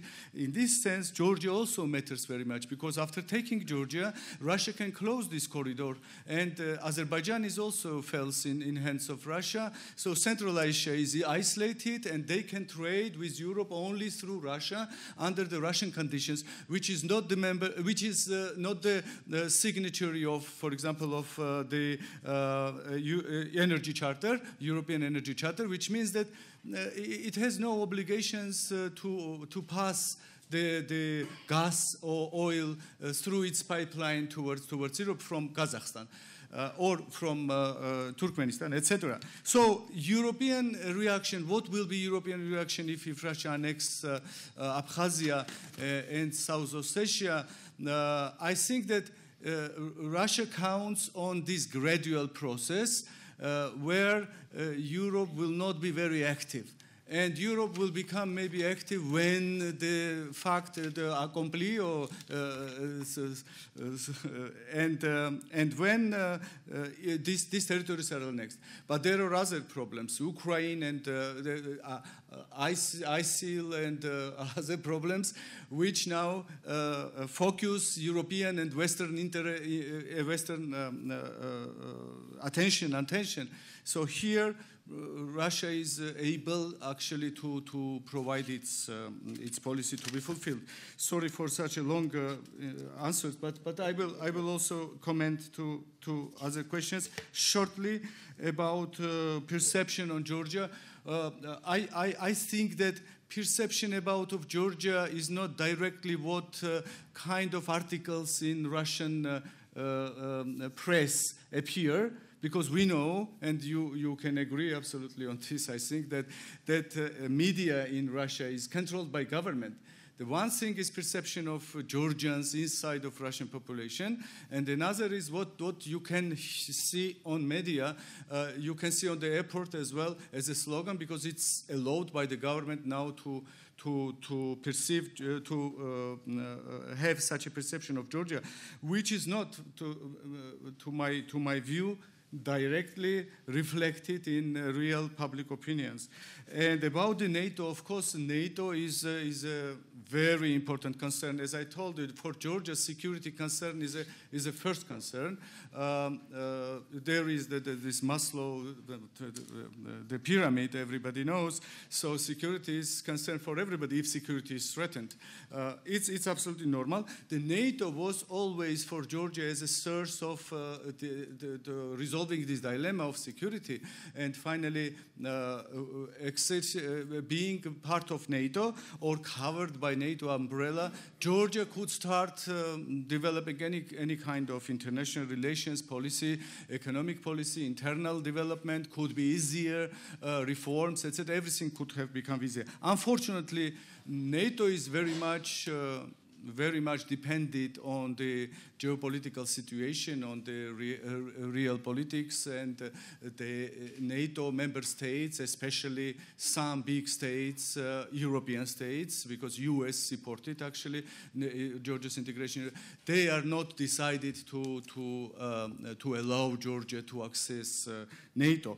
But this is one thing. But second thing, I think that understanding among NATO states is coming that something should be done in order to increase security and to defense capability or possibility of the partner states, which Georgia is considered as a partner state of NATO, close partner state of the NATO, to increase their capability to defend themselves. And I think in this direction, the Wells Summit was very important. There were certain provisions saying that it is important to support defense, to develop proper defense capabilities. There is another also thing that I would like to communicate to you. I think, to my view, that it's time for NATO to develop a special type of agreements with partner countries. It's not about Article 5 to be extended to these countries or common defense for Georgia, etc. But some commitment should be taken about supporting, for example, Ukraine or Georgia or other partner countries in case of war with the third parties. What kind of commitments? Supply of arms, for example, political support, financial support, etc. This is important in order that these countries will keep to be loyal to the European integration, to Euro-Atlantic integration process. And final, and I am finishing. This is about. So I think that's all what I was in charge. Thank you. Thank you. I have two questions. First of all, on Donbass and talks and some search for solution. Yes, I'm sure that the state, the government, is obliged to do all the necessary steps to negotiate where needed and to look for any possible solution. But I'm personally, as an expert, is skeptical about the chances that we may reach any kind of solution within foreseeable future. First of all, this is because of yes, it was initially the idea of Putin to escalate the conflict, to make it a kind of separatist-controlled area, and then to sell it back to Kiev in return for some concessions. That was an idea, but it doesn't work anymore. In my opinion, there is no chance for that. Putin understands this already. There is no one commander, I mean these commanders which control the territory on the ground, who even express the will to start negotiations with the final purpose of which to have reunification of Ukraine. There is no one, and there will be no one. Because they enjoying full-fledged control of a territory full of resources. These people are not those who controlled Donbass before. They are newcomers. They were nobody. Just a few months ago, nobody knew about them. And now they are controlling everything. Yes, their control is conditional because they understand they are fully dependent on Putin's supplies. But on the other hand, Putin is also dependent on them because Putin cannot allow himself just to leave them alone. And they understand it fully, and they dictate, in some cases, their approaches. And they make Putin even agree on their approaches. For example, for that approach that they will start negotiations on some reconciliation of Ukraine, it still continues from time to time in the official declaration of the Russian Foreign Ministry, of Putin himself, but nobody believes in that. So there will be,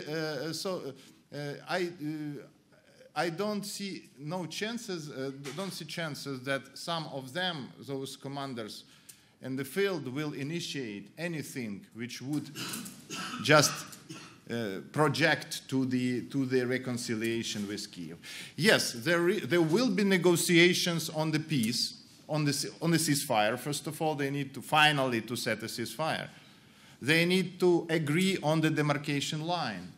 They need to agree on the final exchange of the detained people, including civilians, because usually the most say about the military people, but there are lots of detained civilians.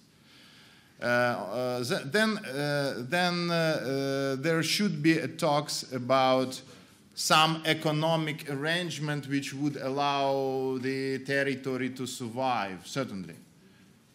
But there will be no talks about unified and uniformed Ukraine with them. They will not accept this kind of talks. So that's a case. And if I'm mistaken, yeah, I would be glad. But at the moment, there is no time to expect them. The only way for them to change their position is to find themselves in a desperate economic situation. But here, Putin is still helpful for them. And until Putin is considering them as those whom he needs, they will survive. They will survive. So that's the situation. And I'm not sure if I fully correctly got your question on the collaboration, the dilemma between collaboration versus confrontation with Russia. Yes, this is a dilemma for our region, and there is no simple solution. Certainly, Russia remains as a trade partner. Russia remains as a neighbor which cannot be ignored. But on the other side, any plans, if we consider some local and regional strategies and national strategies, such country as Ukraine, all these strategies, including business strategies of the local businesses, are directed to the, I would say, this idea how to learn and to start live without Russia. Taking the presumption that there will be no productive and friendly relations in the foreseeable future. Russia as a trade partner is not predictable. It may impose embargoes at any point, and it cannot be prognosticated. So any business plan for the distant future should be, first of all, based on the idea how to replace Russia with other markets, either in the EU or in Asia, in the world. So this is a major strategy of all actors, political and business actors. And here I also do not see any chances that they will change soon. Thank you. Very much. And then Christy? Yes, the F word. Thank you for the question. Indeed, there have been these ideas presented by Mearsheimer, Brzezinski, other American realists. A short answer is this cannot be a model for Ukraine, but let me explain. I mean, their proposals evoke a vision that refers to a reality that no longer exists. They present a Cold War-inspired vision of Ukraine's place, modeled on the basis of Finland's position during the Cold War. Of course, Finland is in the EU today. There is no doubt about which camp Finland belongs to. But the very fundamental problem, or actually several fundamental problems with this idea of a Finlandization model for Ukraine is, well, first of all, staying neutral would not be a way to provide or guarantee security of Ukraine. I mean, there were guarantees before, and Ukraine had a position of neutrality. Moldova has a constitutional position of neutrality, and that has not defended these countries against Russian aggression.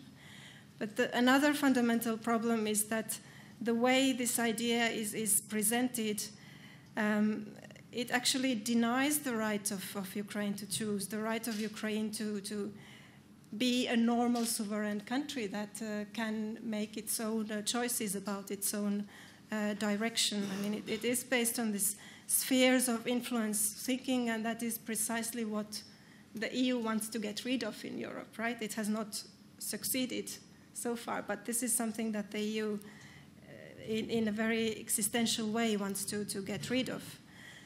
And I would also like to add that there is no reason to idealize or romanticize the period of Finlandization as it was experienced by Finland.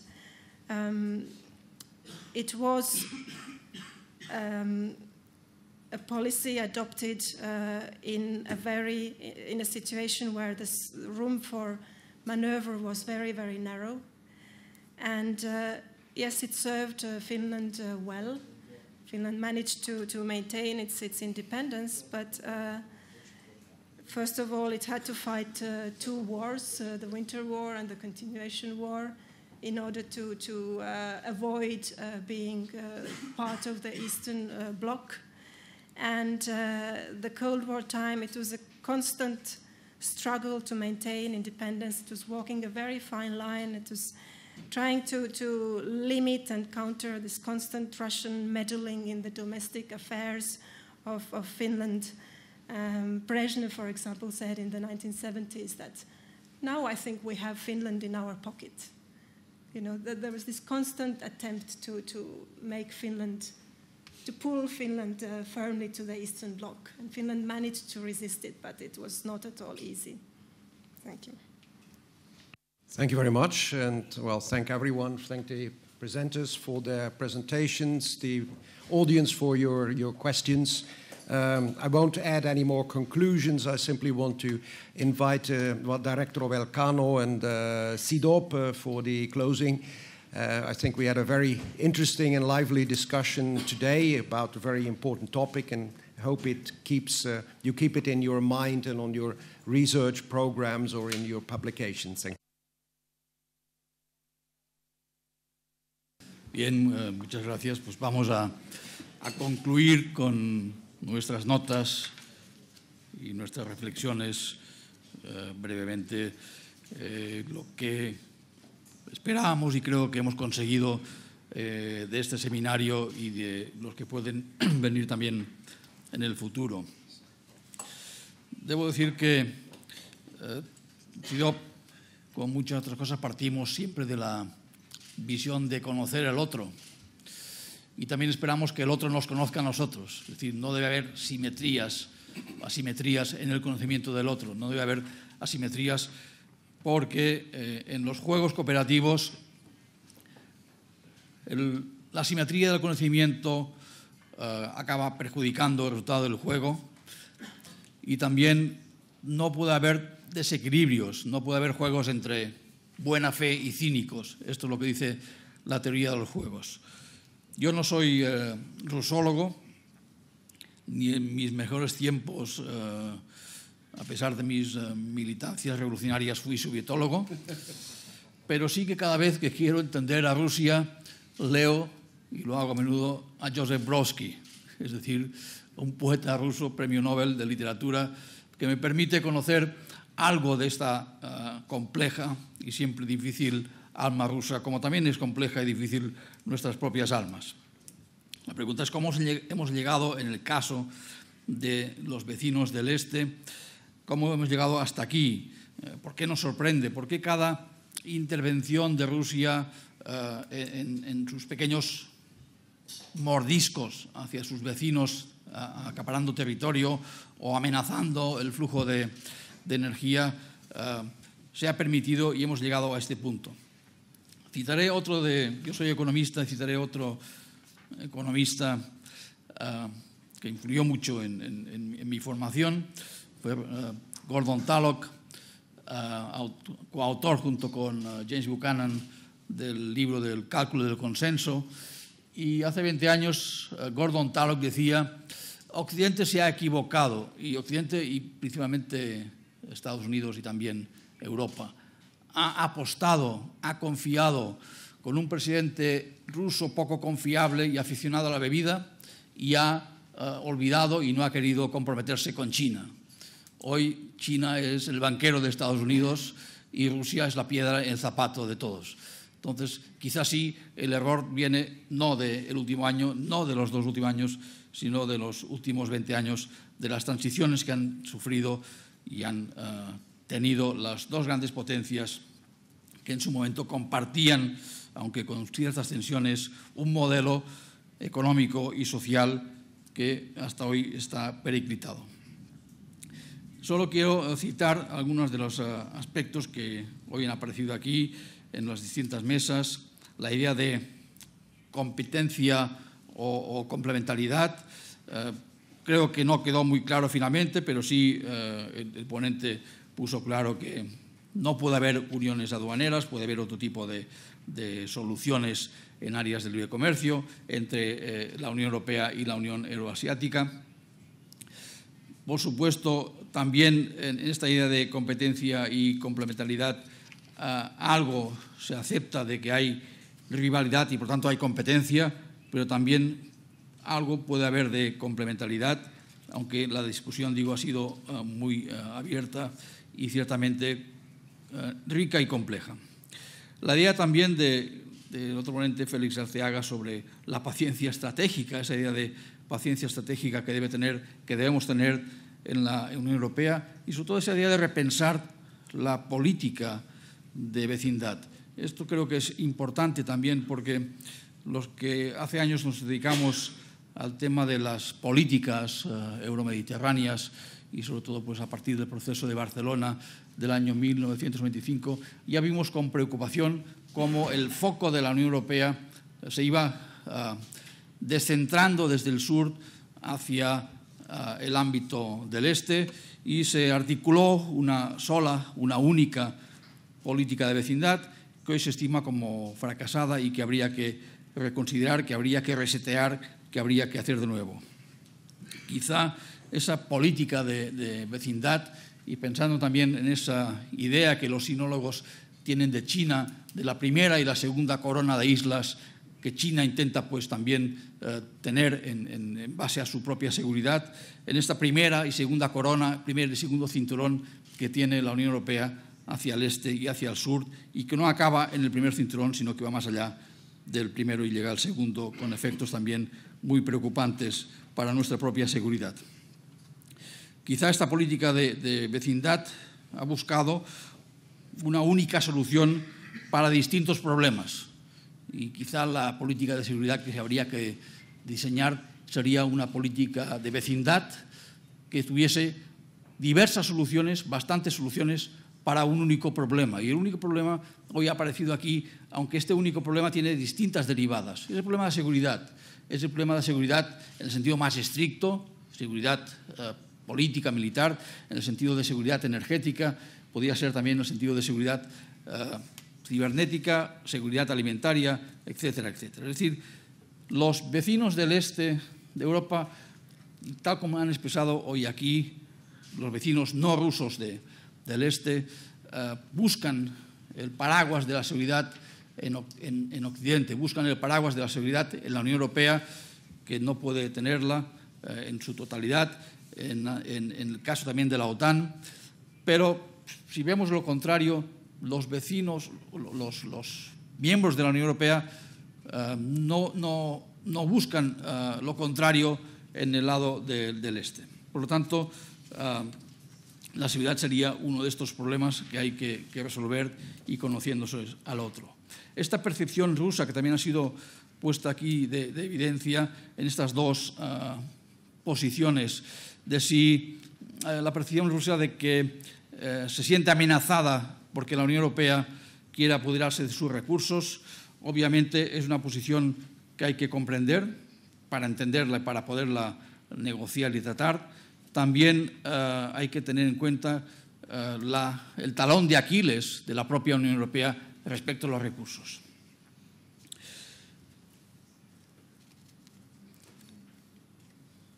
Esta idea de si estamos hablando de un instrumento económico en la Unión Eurasiática es más bien con una afinidad ideológica, creo que ahí tampoco la Unión Europea queda lejos de esta idea. Al fin y al cabo, y desde la declaración de Schuman, a pesar de que algunos Estados miembros de la Unión Europea no comparten una visión más política, también la Unión Europea tiene un fin político, de una unión política con unos valores, basándose en una estructura y en una integración económica.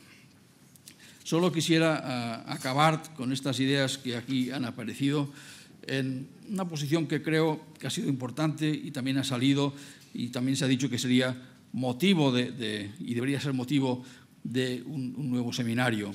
Es decir, esta seguridad energética que la Unión Europea desea y que debe tener, quizá, y en esta colaboración que hemos establecido, estamos trabajando en distintos frentes con el Real Instituto Elcano, deberíamos procurar desde España tener una posición intelectual independiente que ayudase a nuestros políticos, pero que también fuese una posición no española, sino una posición para la Unión Europea, una posición desde el sur.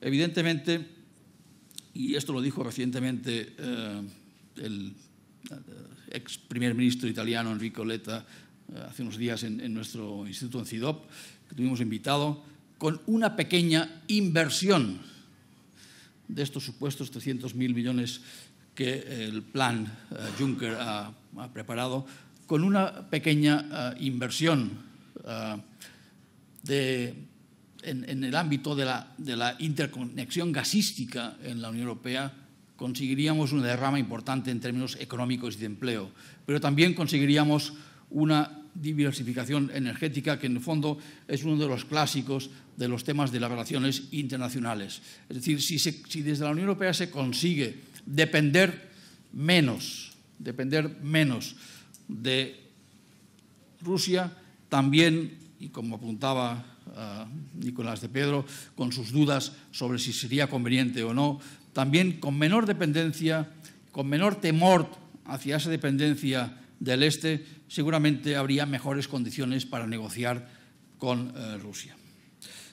Yo creo que este sí es un trabajo que se puede retomar desde nuestra posición de los dos institutos, tener una visión europea del sur, de cómo el sur puede contribuir a esta seguridad, no solo energética, sino también una seguridad en el sentido amplio en el Mediterráneo, con la cooperación, con la participación de los países del sur y por lo menos los que tienen una doble dimensión, como en el caso de Francia, para tener una buena política de diversificación energética y evitar tanto los temores de la Europa central respecto al frío invierno y a uno de los que es telón de Aquiles, que es la capacidad industrial manufacturera que tiene la propia Unión Europea, como al temor de Rusia de ese supuesto deseo que tiene la Unión Europea de apoderarse de sus recursos. Seguramente ambos temores son infundados, pero la manera de reducir esta tensión es mejorar la diversidad energética. Solo para acabar, pues, en este seminario, y desde el punto de vista del CIDOB, y obviamente pues, tendrá luego la palabra mi amigo y colega director del Real Instituto Elcano, el tema central de la agenda que nos hemos planteado desde CIDOB ha sido pues, esta cuestión de máxima relevancia, que es lo que refiere inmediatamente a la Unión Europea. Hemos explorado pues, este tema energético y también debemos responder a esa pregunta, y quizá deberá ser motivo de próximos seminarios, qué tipo de relación y qué representa Rusia para nosotros. Y si parece o no lógico y adecuado seguir considerándolo o no un socio estratégico, como en realidad todavía es formalmente Rusia respecto a la Unión Europea.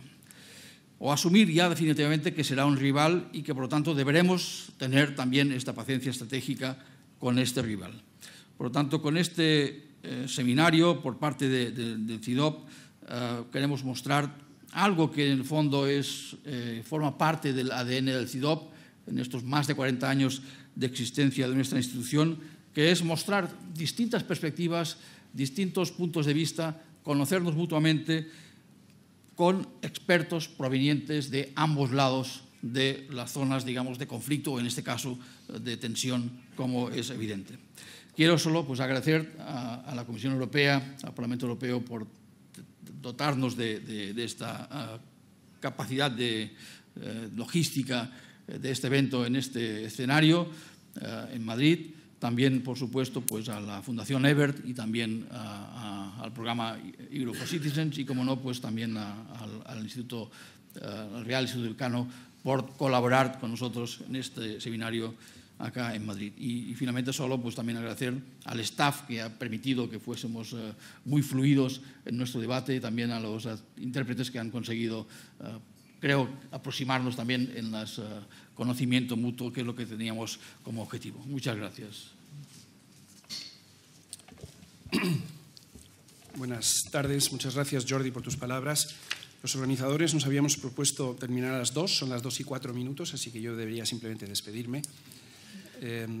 Pero sería una falta de cortesía hacerlo. Yo quiero, en primer lugar, dar las gracias también a nuestros amigos y colegas de CIDOB. El eje Madrid-Barcelona, como ustedes verán, funciona perfectamente. Dar las gracias también a todos los ponentes, sobre todo los que han venido desde fuera de España.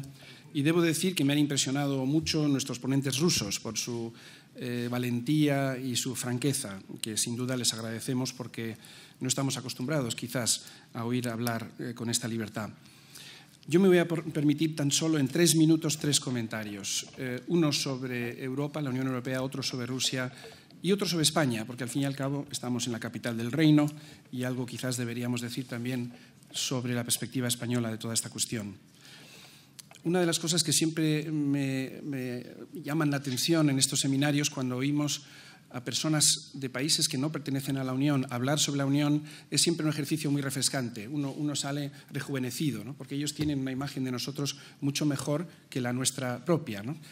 Oír hablar a Julia sobre la Unión Europea, bueno, es un placer, ¿no? Realmente yo también quiero creer en esa Unión Europea. Y esto viene a cuento de la autoflagelación. Si hubiese una disciplina olímpica que se llamara autoflagelación 100 metros, los europeos ganaríamos siempre la medalla de oro, ¿no?